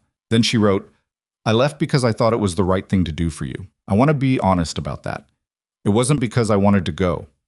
The Valley was starting to have opinions about your association with me, and you have a life there that goes past any one winter, and I told myself that protecting that was more important than what I was starting to feel. I was not wrong about the logic of it. I am less certain, as time passes, that the logic was the only thing worth considering." She stopped again. This was more than she'd intended to say. She was aware of that. She was also aware that she'd been not saying it for 5 months, and that the not saying had become its own kind of weight. She wrote, "I don't know what you think. I've never known, and you are not the kind of man who makes it easy to ask. But I think I am getting old enough, or tired enough, to say true things plainly. I miss the ranch. I miss the work. I miss the evenings. And I miss you. I'm not sure what to do with any of that, but I thought you should know it existed." She signed it, Lenora instead of LV, which was a small change, and also not a small change. She sealed the letter before she could reread it. She walked it to the post office herself before she could change her mind, and gave it to the postmaster, and walked back to the boarding house with the particular lightness of having done something irreversible. Then she went to school and taught her remaining 11 students, and did not think about the letter at all, which was completely untrue, but she managed to not think about it loudly enough that nobody in the classroom noticed. Gideon received the letter 11 days later. He'd been out, which meant it sat on the table for 4 hours before he found it. He recognized her handwriting on the envelope immediately. She had distinctive handwriting, clear and slightly angular, the kind that was fast without being careless. And he picked it up with the neutral expression of a man who was not going to give the empty room any indication of what he was feeling. He sat down. He read it. He read it twice, because the first time he read it, the part that started "I left because I thought it was the right thing to do for you," landed in a way that required a second reading to fully absorb. He sat with it for a while. He thought about the morning he'd found her note on the blue folder, the specific way the cabin had felt for the rest of that day, and the day after, and for weeks after. Not devastated. He hadn't been devastated. He was a 40-year-old man who had learned to function through most things, but wrong, in the specific and persistent way of a compass that keeps pulling toward a direction you've decided not to go. He thought about, "I miss you." 2 words, plain. Exactly the way she said things when she was done being careful about them. He went to his coat. He took out the letter he'd been carrying since July. He put it on the table next to hers. He looked at both of them for a moment. Then he went to the barn and began preparing for a long ride. He told Caldwell first because Caldwell's ranch was on the way out, and because Caldwell would need to know someone was watching the Rusk property. "Oregon," Caldwell said. He said it the way you'd say, "Well, there it is. 600 miles, give or take." "How long?" 10 days there, depending on the crossings." Gideon checked the cinch on the saddle. "I don't know about back." Caldwell was quiet for a moment. "You know what you're going to say." "Getting closer to it." "That's not a yes." "No," Gideon agreed. "It isn't." Caldwell looked at him with the unhurried attention of a man who had known him for 7 years and had never wasted words on things that didn't need them. "She saved our land, Gideon." "I know." "Ruth knows it too, if that matters to you. She won't admit it the way Margaret would, but she knows it." Gideon finished with the saddle and turned around. "It matters," he said. "It's not why I'm going." "I didn't think it was." Caldwell extended his hand. Gideon shook it. Ride careful. Those western crossings are worse in September than people remember. He rode. 10 days was optimistic. The river crossing at the territorial line was running higher than it should have been for September, and he lost half a day finding a safer ford 3 miles north of the main road. The western mountain pass had patches of early snow on the upper trail that slowed his horse to a careful, resentful walk for most of one morning. He slept in 2 different barns, one boarding house, and twice under the open sky because the distances between settlements didn't always cooperate with his pace. He thought during those 10 days about what he was going to say. He'd had the letter in his pocket since July, and he still hadn't gotten it right. Not because he didn't know what he felt. He was clear on that, had been clear on it longer than he'd been admitting, but because there was a specific thing he needed to say that was harder than the feeling itself. Something about the way he'd been living before she arrived and the way he'd been living since, and the specific, non-romantic, non-sentimental truth of what the difference was. He was not going to ask her to come back to his ranch. That was clear to him, clearer than almost anything, because she hadn't left his ranch. She'd left a situation, and the situation had included a community that had treated her as an inconvenience, and a man who'd let her organize his entire life without ever once saying out loud what she meant to it. Asking her to return to a version of that was not what he was offering.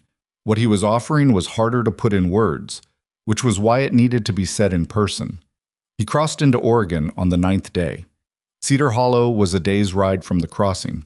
Emud camped that last night on a hillside that looked west over a valley that was just beginning to think about autumn.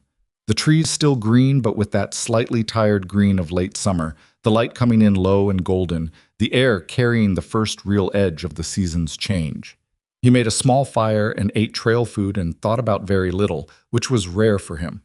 Usually his mind worked when he stopped moving. That night it was quiet. He was doing the right thing. He knew that. He'd been afraid of it for months, which he understood now was its own kind of confirmation. The things that scared him weren't random. They followed a logic. The ones that mattered were the ones that cost something if they went wrong. A fence you didn't care about didn't worry you. Only the important fences did. He put out the fire. He slept better than he had in months. He found the school before he found the boarding house. He hadn't planned it that way.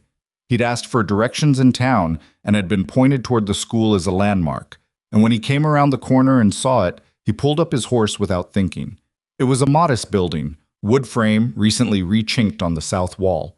You could see the new material, slightly lighter than the old, running in a clean line. 2 new windows on the west side that hadn't been there long enough to weather yet. Out front, a small kitchen garden that had the look of something planted by someone who knew what they were doing. The same efficient use of space and attention to soil drainage that the cold frame garden at the ranch had. He recognized her work the way you recognize a person's handwriting. The school day was apparently still in session. He could hear from outside the sound of children doing arithmetic, someone counting out loud, getting to 11 and then pausing, and a voice correcting, and then the count continuing. He knew that voice. He sat on his horse in the street for a moment. Then he went to the boarding house and left his horse and cleaned up as best he could, which was limited, given 10 days of trail travel. He put on the better shirt he'd packed specifically for this and looked at himself in the small mirror above the washstand and decided he looked like a man who had ridden 600 miles to say something, which was accurate, and that there was nothing to be done about the trail dust that had settled into the creases around his eyes, which there wasn't. He went back to the school. The children were coming out when he arrived.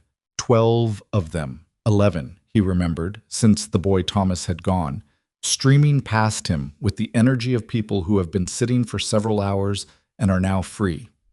A few of them looked at him with the frank curiosity of children who haven't learned yet to pretend they're not looking. Lenora came out last.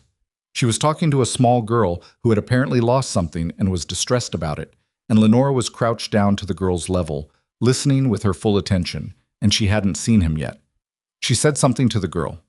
The girl thought about it, nodded, ran off in a direction that suggested she'd remembered where the lost thing was. Lenora stood up. She turned. She saw him. For a moment, neither of them did anything.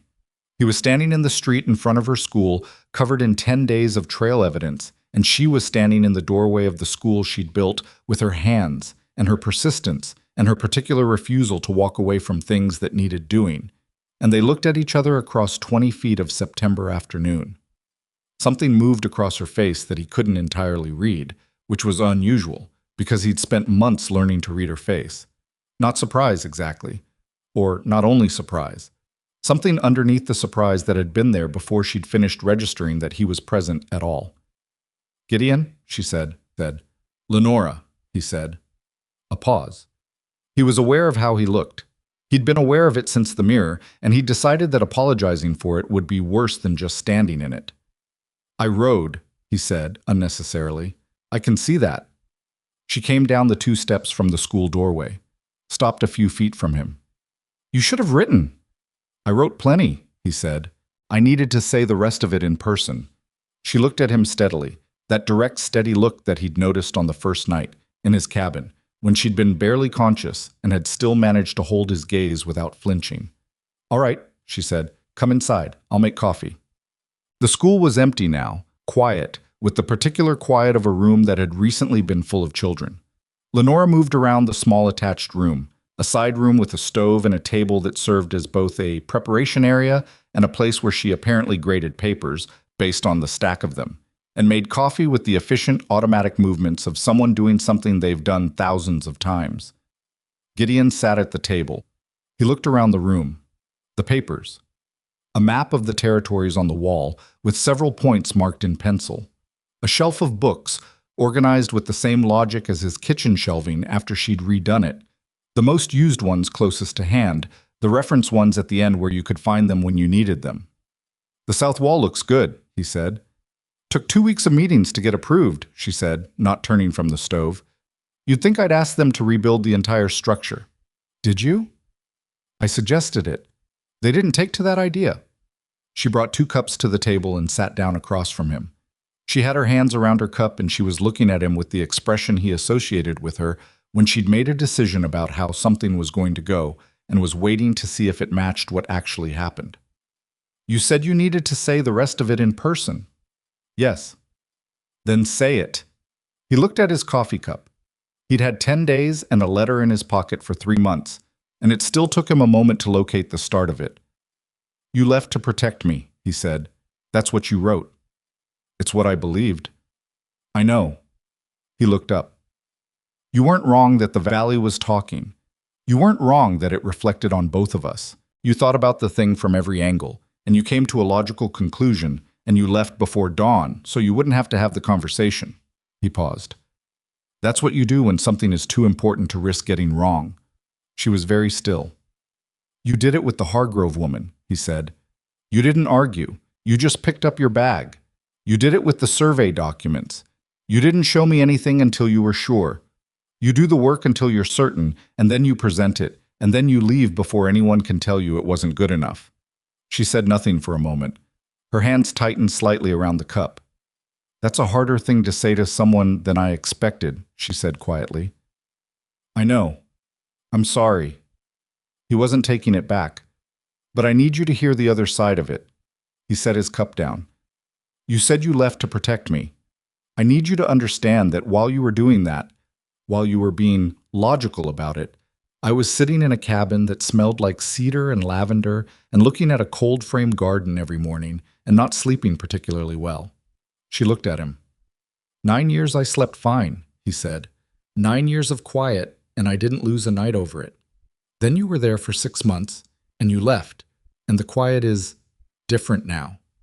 It has a specific shape. It's not peaceful. It's just empty." Her eyes had gone bright in a way she wasn't doing anything about. "I'm not telling you that so you feel obligated," he said quickly. "I want to be clear about that. I'm not here to make you feel responsible for my sleep. I'm here because—" He stopped. "Found it. Because I have something to offer that I didn't know I had until I understood what losing it actually felt like." He reached into his coat, put the letter on this table. Her letter and his, both of them, folded, sitting next to each other on the table between the 2 coffee cups. "I don't want you to come back to my ranch," he said. She blinked. "Not like before," he said. "Not temporary. Not as a work arrangement. Not as something the town has to decide what to call." He met her eyes and held them. "Margaret Marsh tells me the Ironvale School Board has been discussing opening the old schoolroom. I don't know what they've decided or what they'd offer, but you built this in 6 months. He nodded at the room around them. You could build that too. You could build anything. A pause. I'm not asking you to choose me over the life you've made here. I'm asking if you'd consider building it there instead. With me. Not for me. Not under me. With me. The room was quiet. Outside, somewhere in Cedar Hollow, a wagon was going by with the slow, unhurried sound of a town in the middle of a late afternoon. You rode 600 miles, she said, give or take. To tell me you don't want me to come back. To tell you what I actually want, he said, which is to stop pretending I'm fine with being practical about this when I'm not, and to ask you, directly, out loud, so there's no room for either of us to talk ourselves out of it afterward, whether you'd marry me. Come back as my wife. Not my housekeeper, not the woman the town has to figure out how to categorize. My wife. My equal. He paused. I'll say it plainly. I can't sleep without you. I've been trying for 5 months and I can't do it. And I'm 40 years old and I've spent long enough being good at being alone to know that it doesn't mean anything if it isn't chosen. Lenora looked at him for a long moment. He waited. She had told him in the letter that she missed him. She'd said it plainly. He was counting on the fact that she meant it the way she meant things. Fully, without reservation, without the softening that other people added to keep themselves room to retreat. I left because I loved you enough to think disappearing was the only way to not hurt you, she said. Her voice was steady, but barely. You understand that, don't you? It wasn't because I didn't want to stay. It was because I wanted to stay so much that I couldn't trust my own judgment about whether I should. I understand that, he said. And you came here anyway? Yes. 600 miles. The river crossing added about half a day, he said, running high. She made a sound that was almost a laugh and was mostly something else. She looked down at the 2 letters on the table, his and hers, sitting next to each other, which they both understood was not accidental. She looked up. Yes, she said. He exhaled. A long, quiet exhale, the kind that has been held for a while. Yes, she said again, more clearly, like she was making sure it was on record. I'll marry you. I'll come back to Ironvale. I'll talk to the school board. A pause. And I'm going to need someone to re-chink the north wall of the cabin before winter. Already on the list, he said. She laughed then, a real one, sudden, the kind that happens when relief and feeling and the specific absurdity of a moment all arrive at the same time. He looked at her across the table, in the quiet schoolroom in the September afternoon, and something in him that had been holding a position for a very long time finally, entirely, let go. He reached across the table. She put her hand in his. They sat like that for a while, not talking, not planning, just sitting in the same room, together, with the coffee going cold and the light shifting outside, and the particular feeling of 2 people who have been moving toward each other for a long time and have finally, stubbornly, arrived. You should have written, she said eventually, quieter now. I know, he said. Why didn't you? He thought about it honestly. Because some things need to be said in a room, where the other person can see your face. She looked at his face. All right, she said. I'll allow it. His hand was still in hers when the afternoon light finally moved off the window, and neither of them let go. They left Cedar Hollow on a Thursday. Not because Thursday was significant, but because it took 3 days after Gideon's arrival to arrange everything that needed arranging, and Thursday was when the last thing got arranged. Lenora had obligations. She wasn't the kind of person who walked away from obligations, which was something Gideon had understood about her since the second morning in his cabin, when she'd been the one to suggest staying on to finish the land documents rather than take the first clear road out. She wrote to the Cedar Hollow School Board explaining her situation and giving them 6 weeks' notice compressed into 3 days of very organized transition notes. She prepared lesson plans for whoever came next. She introduced the 2 oldest students to each other as a provisional tutoring pair because someone needed to keep the younger ones on track until a replacement arrived, and those 2 were capable of it whether they knew it yet or not. She also wrote to Margaret Marsh, not a long letter, just enough to say she was coming back, and to ask directly what the Ironvale School Board's actual position was on reopening the old schoolroom and what Lenora would need to do to make that happen. Margaret's reply arrived in 2 days, which suggested she'd been waiting for exactly this question. The board has been discussing it since July. What they lack is someone willing to take it on. Show up and tell them you'll do it. That will be sufficient. MM. Lenora read the letter, folded it, and put it in her bag next to Gideon's coffee-stained letter from September and the note she'd written him in April that she'd found in his coat pocket the second evening, when he'd left the coat on the chair and she'd moved it. And it had been heavier than it should have been, and she'd felt the paper inside and understood, without opening it, that it had been there a long time. She hadn't said anything about it. He hadn't explained it. Some things didn't need a conversation. They just needed to be known. The morning they left, Lenora stood outside the Cedar Hollow School for a moment. The south wall, solid and rechinked. The new windows, already beginning to weather into the frame. The small garden out front, which she'd asked the oldest student, a girl named Clara, 14 and reliable, to water until the first frost. She was leaving something real. She'd built something real here, in 6 months, the same way she built things everywhere she went. That was the part of herself she'd spent the longest time not fully trusting.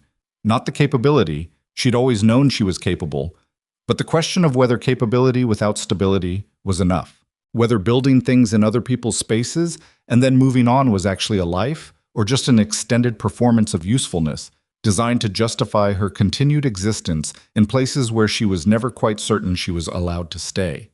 The answer to that question was standing 15 feet away, adjusting his horse's saddle with the focused, slightly impatient attention of a man who has done this 10,000 times and still checks it, because not checking is how things go wrong. She picked up her bag. She walked to her horse. They rode east. Horse. The ride back was different from the ride out, which she hadn't expected but probably should have. Same roads, same river crossing, which had dropped since September and was merely annoying rather than genuinely dangerous.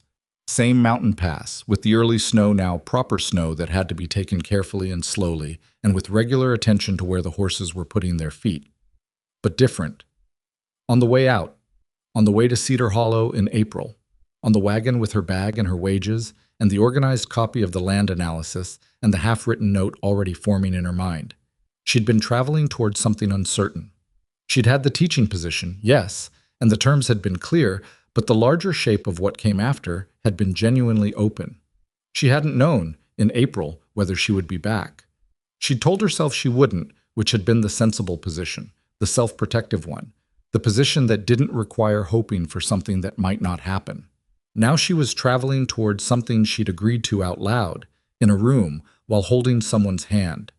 That was a different kind of motion. They talked more on the ride back than she'd expected. Not continuously. Gideon was still Gideon, not a man who filled silence because silence made him uncomfortable, but in the natural way of two people who had a great deal of practical territory to cover and enough comfort with each other to cover it without performance. They talked about the north wall of the cabin, which genuinely did need rechinked before the serious cold came. They talked about the school board meeting and the likely objections and how Lenora intended to address them. They talked about the Hargrove dismissal letter, which was still, technically, floating out there, and which Gideon raised with a directness she appreciated. It could be used against the school board appointment, he said. They were on the second day, in a stretch of open road that ran between two stands of pine, the light coming through in long afternoon angles. Someone could find it. Someone could bring it up. I know, she said. Do you have a plan for it? I have the beginning of one. She'd been thinking about it since Cedar Hollow, since she'd agreed to come back, because she was the kind of person who thought about the problems she could see coming rather than waiting for them to arrive. The dismissal letter says I stole a brooch. The maintenance ledger from the Hargrove household, which I kept and organized personally, includes a dated entry for the loose floorboard in the second guest room, filed 8 months before the brooch went missing. If the floorboard is in the ledger, it was documented before anyone found anything under it. Gideon was quiet for a moment. You kept a copy of their ledger. I kept copies of everything I worked on, she said. It was a habit. My mother taught me. If you do work that matters, keep evidence that you did it. Your mother was a smart woman. She was a practical one, Lenora said. She'd lived long enough to know that memory isn't documentation. Is the ledger copy enough? It's enough to raise serious doubt, she said, which, combined with the fact that the land case analysis is now a matter of public record with my name on it, makes it somewhat harder to characterize me as someone of unreliable character. She paused. Mrs. Hargrove was counting on me having nothing. People who have nothing can be described any way you like. The description just sticks to the nothing. Gideon looked at her. She picked the wrong woman. She picked someone she expected to stay nothing, Lenora said. That was her mistake. They rode the rest of that stretch in silence, but it was the good kind, the kind that has something solid under it. They arrived in Ironvale on a Wednesday afternoon in the third week of October, which was not how Lenora had imagined returning. Imagined in the loose, undisciplined way she occasionally let her mind go when she was tired and her guard was down. She'd imagined it quietly, just arriving, settling back in, letting the community adjust at whatever pace it chose. What actually happened was that Margaret Marsh was at the gate. Not waiting. Margaret wasn't the kind of woman who waited at gates. She happened to be driving past in her wagon with a load of winter supplies and happened to see them coming down the road, and she pulled up without ceremony and looked at them both with the direct, assessing look that Lenora had come to understand was Margaret's version of an embrace. "You're back," she said, to Lenora. "I'm back," Lenora confirmed. Margaret looked at Gideon. "She said yes, then." "She said yes," Gideon said. Margaret nodded as though this confirmed something she'd already decided. "School board meets Friday. I'll make sure you're on the agenda." She clicked to her horse and moved on down the road without another word, which was so completely Margaret that Lenora almost laughed. They rode up to the ranch. The gate was the same, the fence line was the same. The barn sat where it had always sat. But the cold-frame garden, she saw it before she was properly through the gate, visible on the south side of the barn, still producing in the thin October light, the kale dark green and stubborn, exactly as she'd told him it would be. She stopped her horse for a moment and just looked at it. "I kept up with the watering," Gideon said, coming up beside her.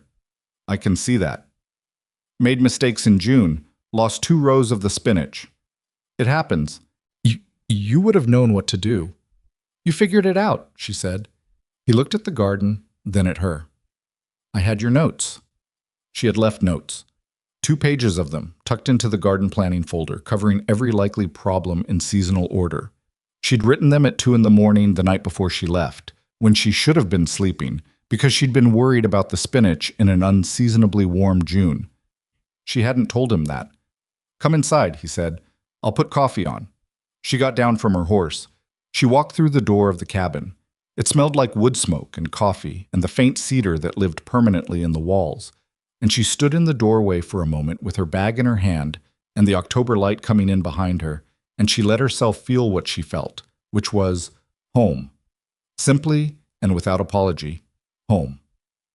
The first place she'd ever stood where that word meant something other than a temporary arrangement she was allowed to maintain as long as she remained useful. She set her bag down. She hung up her coat. She went to look at the accounts ledger. The school board meeting on Friday was held in the back room of the Ironvale General Store, which doubled as a meeting space for most things official in the settlement. There were 5 members. A farmer named Osher, 2 women whose husbands ran the mill, Preacher Doyle, and Chet, because Ironvale was small enough that these things were inevitable, Ruth Caldwell, who represented the northern families. Lenora arrived with 3 things: the maintenance ledger copy, a written proposal for reopening the school that included a budget, a curriculum outline, and a timeline, and the particular composure she'd developed over years of walking into rooms where people had already formed opinions about her before she opened her mouth. She sat down. She waited for Osher, who was the board chair, to open the discussion. He laid out the situation plainly. The old schoolroom building needed work, the board had limited funds, they had been unable to find a qualified candidate willing to take on the combination of low wages and necessary repair work, and the children of Ironvale had now been without formal education for 4 years. He looked at Lenora. She presented her proposal. She had structured it the way she structured everything. The practical facts first, then the more complex ones, each piece leading to the next. The building's structural condition, which she'd assessed on Thursday morning with a straightforwardness that had briefly startled the man who'd been storing hay in it. The repair priority list, with cost estimates sourced from 2 local suppliers. The curriculum framework, which started with what was achievable with existing materials and built toward what she'd want to add over 2 years. The wages she was asking, which were modest, and the reasoning behind each number. It took 40 minutes. When she finished, Osher looked at the other board members. Doyle was already nodding. The 2 mill wives were exchanging a look that was largely positive. Osher himself appeared to be doing the math on the budget, which was something Lenora had deliberately made easy for him by including a one-page summary version at the back of the proposal. Ruth Caldwell had been quiet throughout. She was quiet for a moment more after Lenora finished. Then she said, "There's a matter of your previous employment that I think the board should have the opportunity to address." Lenora had expected this. She'd expected it from Ruth specifically, not because Ruth was malicious. She wasn't. Lenora had arrived at that conclusion over months of consideration. But because Ruth was the kind of person who believed that difficult things should be said directly rather than allowed to sit unspoken, which was, if she was being honest, a quality she actually respected. "Yes," Lenora said. "I was dismissed from the Hargrove household under an accusation of theft. I'd like to address that now, if the board is willing." She put the maintenance ledger copy on the table. She explained it. The floorboard, the dated entry, the 8-month gap between the documentation and the accusation, the mathematical impossibility of the framing. She said it plainly, without emotion, the way you present a document rather than a grievance. She did not say Mrs. Hargrove was lying, even though she believed Mrs. Hargrove was lying, because saying so would make it a dispute between two accounts, rather than a question of documented evidence. When she finished, the room was quiet. Ruth Caldwell looked at the ledger copy for a long moment. "You kept records," she said. "Yes." "From their household." "From work I did," Lenora said. "My mother taught me to document my own work. I've kept records from every position I've held." Ruth looked up. She had the expression of someone who has been holding a position for a long time and is in the process of quietly releasing it. Not dramatically, not with apology, just with the practical acknowledgement that holding it is no longer supportable. "I don't have further concerns," Ruth said. To Osher. Not to Lenora, which was fine. Progress was progress. Osher called a vote, 4-1. Osher abstaining because he said he needed to review the budget numbers one more time, which was fair, and which turned to 5-0 3 days later when he reviewed them and found them sound. Lenora Vance was appointed teacher of the Ironvale School. She walked out of the general store into the October afternoon and stood on the board sidewalk for a moment with the appointment letter in her hand. Gideon was waiting by the horses. He looked at her face. "Well?" he said. She held up the letter. I didn't say anything. He just nodded, once, with the particular economy of a man who feels things deeply and expresses them minimally, and she had been around him long enough to know that the nod was everything. "Ruth voted for it," she said. He raised an eyebrow. "Eventually," she said, "after a conversation." "How long a conversation?" 45 minutes and a documented ledger entry. She folded the letter. "She's not a bad woman, Gideon. She was working with incomplete information and a set of social assumptions that served her community as she understood it." He looked at her. "You're being generous." "I'm being accurate," she said. "There's a difference." She put the letter in her bag. "She'll be useful, actually. She cares about those northern families. If the school serves their children well, Ruth Caldwell will become one of its strongest advocates. That's how people work."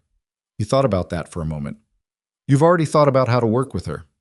"I've thought about how to work with everyone on that board," she said, "including Osher, who needs numbers presented in summary form before he'll commit to a position, and Doyle, who responds to appeals to community cohesion, and the millwives, who want to know their children will be taught by someone who respects them." She paused. "I paid attention." "You always pay attention," he said. "It's the only reliable tool I've ever had," she said. They rode home. They married in November, which was not the most romantic month for a wedding, but it was the month when the pre-winter work on the ranch was mostly done, and the school repairs were far enough along that Lenora could take 2 days without the project collapsing. They were married by the Justice of the Peace in Mill Haven, with Margaret Marsh and Callum Briggs as witnesses, because Margaret had appointed herself to this role without being asked, and Briggs happened to be in town and was invited because it seemed rude not to. It was not an elaborate event. Gideon wore the same good shirt he'd worn to Cedar Hollow, which had been washed and pressed since then. Lenora wore a dress she'd had made in Ironvale that was practical enough to also function as her best school dress, because she was constitutionally incapable of owning something that only served one purpose. Margaret gave them a preserves basket and a look that said, obviously, this is how it was always going to end without actually saying it. Briggs shook Gideon's hand and said to Lenora, I have a standing offer from 2 different attorneys in Millhaven if you ever decide law is more interesting than teaching. I'll keep it in mind, she said. You won't, he said pleasantly, but the offer stands.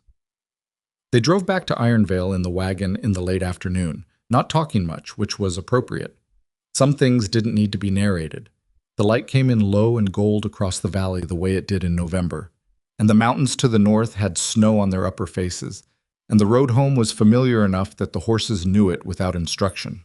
When they got back to the ranch, Lenora went to check on the cold frame garden because there was frost predicted for the night, and she wanted to make sure the covers were properly weighted. Gideon went to check on the horses. They did these things separately, efficiently, and came back to the cabin within 10 minutes of each other, and Lenora made dinner and Gideon set the table and they ate by the fire. And then Lenora went over her school repair timeline for the next week while Gideon read, and the evening was, in every practical sense, identical to dozens of evenings they'd spent in this cabin over the previous winter, except that it wasn't identical at all, because this time neither of them was holding anything back. Neither of them was managing a feeling or protecting a position or calculating the cost of staying versus the cost of going. They were just there, in the room, both of them, with the fire going and the November wind pressing against the walls and the cold frame garden surviving outside, which it would, because it had been built properly. Lenora looked up from her timeline at one point and found Gideon looking at her. "What?" she said. "Nothing," he said, and went back to his book. She went back to her timeline, but she was smiling at it for the next 10 minutes, which made the numbers slightly harder to read, and she didn't particularly mind. The school opened in January, 3 months after the board appointment. 3 months was fast, given the state of the building, and it was fast because Lenora had organized the repair work with the same systematic logic she'd applied to the ranch accounts. Priorities in order, materials sourced from the best-priced suppliers, labor coordinated between 4 families who had agreed to help in exchange for their children being first enrolled. The Caldwell family provided lumber. The Doyle family provided labor for 2 weekends. Margaret Marsh showed up one Saturday with her hired hand and a load of salvaged window glass and said nothing about it other than to ask where Lenora wanted it put. Ruth Caldwell came on the second Saturday. She arrived without explanation, in work clothes, with a box of supplies. She set the box down and looked at the wall Lenora was measuring for shelving and said, "Where do you need me?" Lenora told her. They worked side by side for 4 hours that day. They didn't discuss the school board meeting or the previous winter or the dismissal letter or any of it. They talked about the shelving and the window placement and the most efficient way to partition the single room into age-appropriate learning areas, which Ruth had opinions about that turned out to be largely correct. When they were finished for the day, Ruth was packing up her tools and Lenora was reviewing the next week's work list. And Ruth said, without looking up from what she was doing, "I was wrong. About last winter." Lenora was quiet for a moment. "You were working with what you had," she said. "I was working with assumptions," Ruth said. "There's a difference." She straightened up. "My husband tells me I have a tendency to mistake my assumptions for information. He's been right about that more than I've admitted." "He sounds perceptive," Lenora said. "He has his moments." Ruth picked up her box. She looked at Lenora directly, with the eyes that had made decisions ahead of conversations. "I'll bring the children on opening day," she said, "and I'll tell their mothers to do the same." She left. Lenora stood in the half-finished schoolroom for a moment. She thought about the Hargrove kitchen and the dismissal letter sliding across the table, and Mrs. Hargrove's thin, satisfied smile. She thought about the blizzard and the fence post and the smear of orange light in the white. She thought about a tin cup of broth held in 2 stiff hands. She thought about how long it had taken to get from that kitchen to this room. Then she went back to her work list, because the shelving wasn't going to measure itself. The school opened on a Tuesday in January with 16 students. Not 12, not the 14 she'd planned for. 16.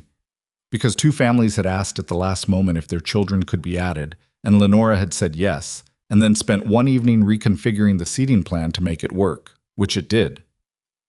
The building was not perfect. The west window still stuck when the temperature dropped sharply. The stove in the corner took 20 minutes to draw properly on cold mornings, which meant the first lesson of every day was conducted in coats.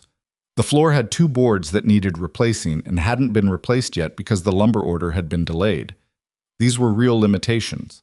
Lenora noted them in her maintenance log and assigned them to a timeline.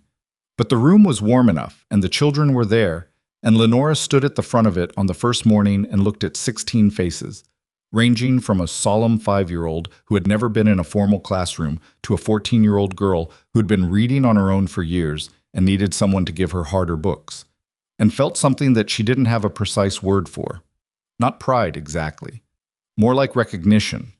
The feeling of a person who has found the specific thing they were built to do and is now doing it in the specific place where it matters. "Good morning," she said. 16 voices in various degrees of coordination. "Good morning," she taught all day.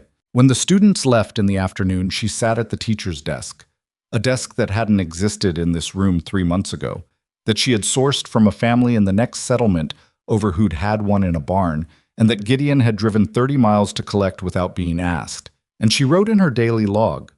She wrote about the 5-year-old who had a remarkable memory for spoken things and would probably be reading by March. The 14-year-old who needed the territorial history books that Lenora had already ordered. The 2 middle children who were going to require different approaches to arithmetic because they were processing it in entirely different ways. And Lenora had already figured out what each approach should be, which she noted in their individual files. She wrote for an hour. Then she put on her coat and walked home. The road between the school and the ranch was a 1.5 miles on the main track, which became, in early spring, the subject of a proposal that Lenora had not expected and which moved her more than she'd have predicted. It started with Caldwell. Frank Caldwell came to the ranch on a Saturday in February and stood in the yard and talked to Gideon with the manner of a man who had an idea he'd been developing for a while and had finally decided to say out loud. Lenora heard it through the open window. She'd been working at the table and hadn't wanted to interrupt. Caldwell said, "The road between the school and the Rusk Ranch was the same road that connected 4 properties to the main Ironvale track. The road was bad in winter and worse in the thaw. They'd been talking about improving it for years. Now we have a reason to actually do it," Caldwell said. Gideon said, "You mean because of the school?" "I mean because of what the school is," Caldwell said, "and what she is, and what both of them being here means for this whole end of the valley." A pause. "We owe her a road, Gideon. That's what I'm saying." Lenora had stopped working. She sat at the table and listened to the 2 men in the yard planning, in their practical, minimal way, the logistics of a road improvement project. Who would provide labor? Which stretches were worst? What materials were needed? How to do it before the thaw made everything worse? They built the road in March, with labor from 5 families over 3 weekends. It was not a perfect road. It was a significant improvement over the previous track, properly graded at the worst corners and with drainage channels at the 2 places where spring runoff had historically made it impassable for 2 weeks every year. It reached from the Rusk Ranch gate to the main Ironvale track in a way that was, for the first time, reliable in all seasons. On the first Sunday after it was finished, Lenora walked its full length alone, which she did not tell Gideon she was planning to do. She just went, in the early afternoon, while he was checking cattle, and she walked from the ranch gate to the Ironvale track and back again on the new surface, in the March mud that was already beginning to firm up, and she thought about all of it. About a woman who had walked 12 miles in a blizzard with a frozen foot and $4.62 in a letter designed to make her nothing.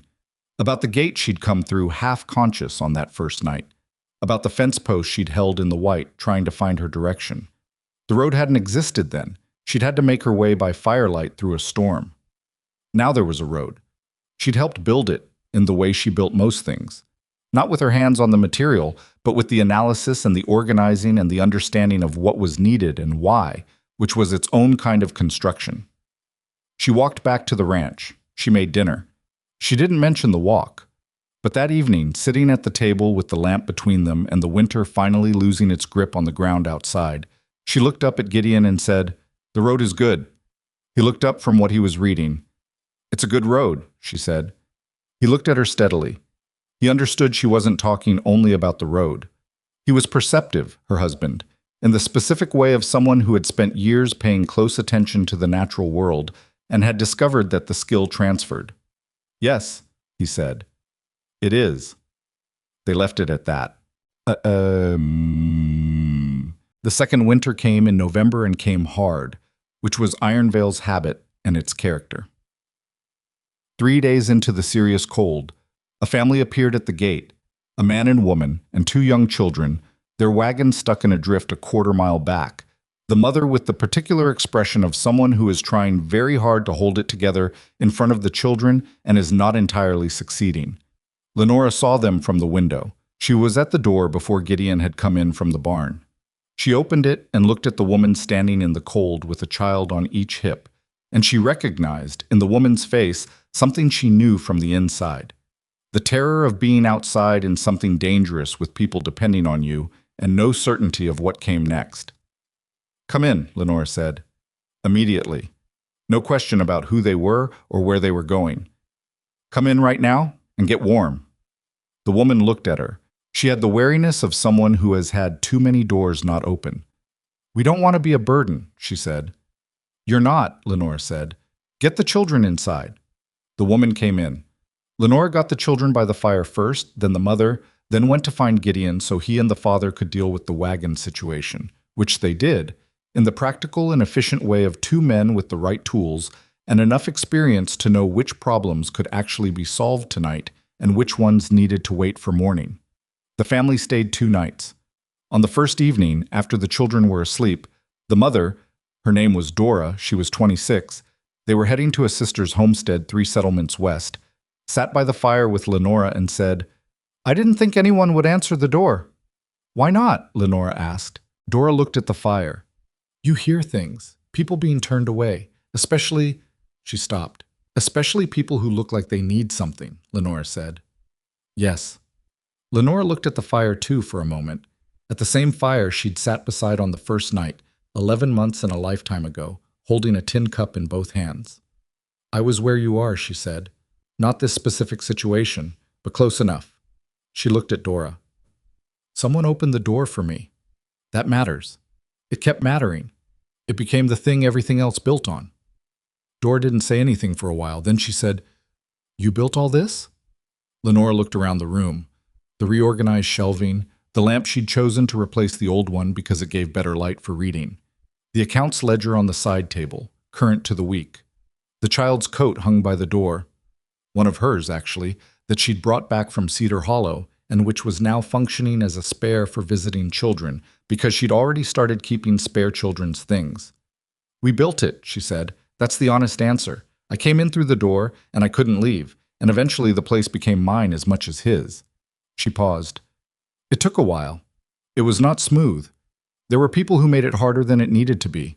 But here we are." "Here you are," Dora said. "Here we are," Lenora repeated, because the "we" mattered, and she didn't want to let it slide past. The family left on the 3rd morning, the father with the wagon unstuck and a proper repair made to the wheel that had been the original problem. Dora hugged Lenora at the gate, abruptly, without warning, the full-body hug of someone who means it rather than performs it, and said, into Lenora's shoulder, "I'm going to remember this." "You'll do the same for someone else," Lenora said. "Yes," Dora said. "I will." They watched the wagon go down the new road toward the Ironvale track. Gideon stood beside her. "I put extra flour in their supplies," he said. "The bag in the back of the wagon." "I know," she said. "I put blankets in the children's pack." They stood there in the cold for a moment, watching the wagon get smaller. "We're going to be doing this a lot," he said. It wasn't a complaint. It was more like a man reading a map and understanding finally what the territory he'd chosen actually looked like. "Probably," she said. "I don't mind it." She looked at him. He was watching the wagon, his breath making small clouds in the cold air, his face with the particular settled quality it had developed over the last year. Not the guarded flatness of the man who'd opened the door in the blizzard, but something softer and more present, the face of someone who had stopped bracing for things to go wrong. "I know you don't," she said. He looked at her then, that direct, dark-eyed look that she'd spent months learning and now knew as well as her own handwriting. "Come inside," he said. "You'll freeze." "In a minute." He went in. She stood at the gate a moment longer, watching the spot where the wagon had disappeared around the bend in the new road, thinking about the things that connect, a frozen foot and a tin cup, a fence post in a blizzard, a note on a blue folder, 600 miles of trail dust, a vote in a general store back room, a road built by 5 families on 3 weekends. The thing about a life, she had come to understand, was that you couldn't always see the shape of it while you were inside it. You had to get to a certain distance, not far, just enough, and then look back. And there it was. Not a smooth line, not a plan executed well, but a series of doors. Some of them she'd knocked on. Some of them had opened toward her. Some of them she'd had to stand outside of in the cold for a very long time before anything happened. But all of them had led here. To this gate. This road. This valley, in its second winter, the mountains white at their tops, the school sitting a mile and a half down the track with its west window that still stuck sometimes, and its stove that needed 20 minutes to draw on cold mornings. To 16 students who would be 17 next month when the Caldwell baby was old enough to start. To a cold frame garden that had survived 2 seasons and would survive a third. To a man inside making coffee who had once opened a door in a blizzard without asking any questions, and who still, every morning, came in from the barn and checked whether she was at the table before he did anything else. Not because she needed him to check, because he wanted to. There was a difference. She had spent her whole life before this understanding the difference between being present and being wanted. Between earning a place and belonging in one. Between useful and loved, which were related things but not the same thing, and which she had confused for each other for long enough that straightening them out had taken longer than she would have liked. She understood them now. She turned from the gate and walked back to the cabin. The light was on in the window, visible from the road, the way it was every morning and every evening, steady, unremarkable, the simple fact of a lamp in a window where someone was waiting. She'd read somewhere once, in a household management book that a previous employer had let her borrow, of all places, that the measure of a home was not its size or its contents, but whether the people inside it were glad to be there. She pushed open the door. The warmth came out to meet her. Gideon was at the stove, his back to her, pouring coffee. He heard the door and turned, and his face did the thing it did. The small, particular relaxation of a man who has been watching for something without quite admitting he was watching and has now seen it. "Cold?" he said. "Not anymore," she said. She hung up her coat. She sat at the table. He set a cup in front of her, and she wrapped her hands around it the way she'd wrapped them around a different cup on a different night, a long time ago, when she hadn't known yet what any of this was going to become. Outside, the winter pressed against the walls with its usual lack of sentiment. Inside, the light held steady. And whenever darkness fell over Ironvale from that winter onward, travelers who knew the valley knew to look for the light from the Rusk cabin window at the end of the new road. Not a landmark on any map, not a thing anyone had planned or declared, just a fact that had accumulated slowly, the way true things do, out of ordinary choices made by imperfect people who had decided, against all reasonable odds,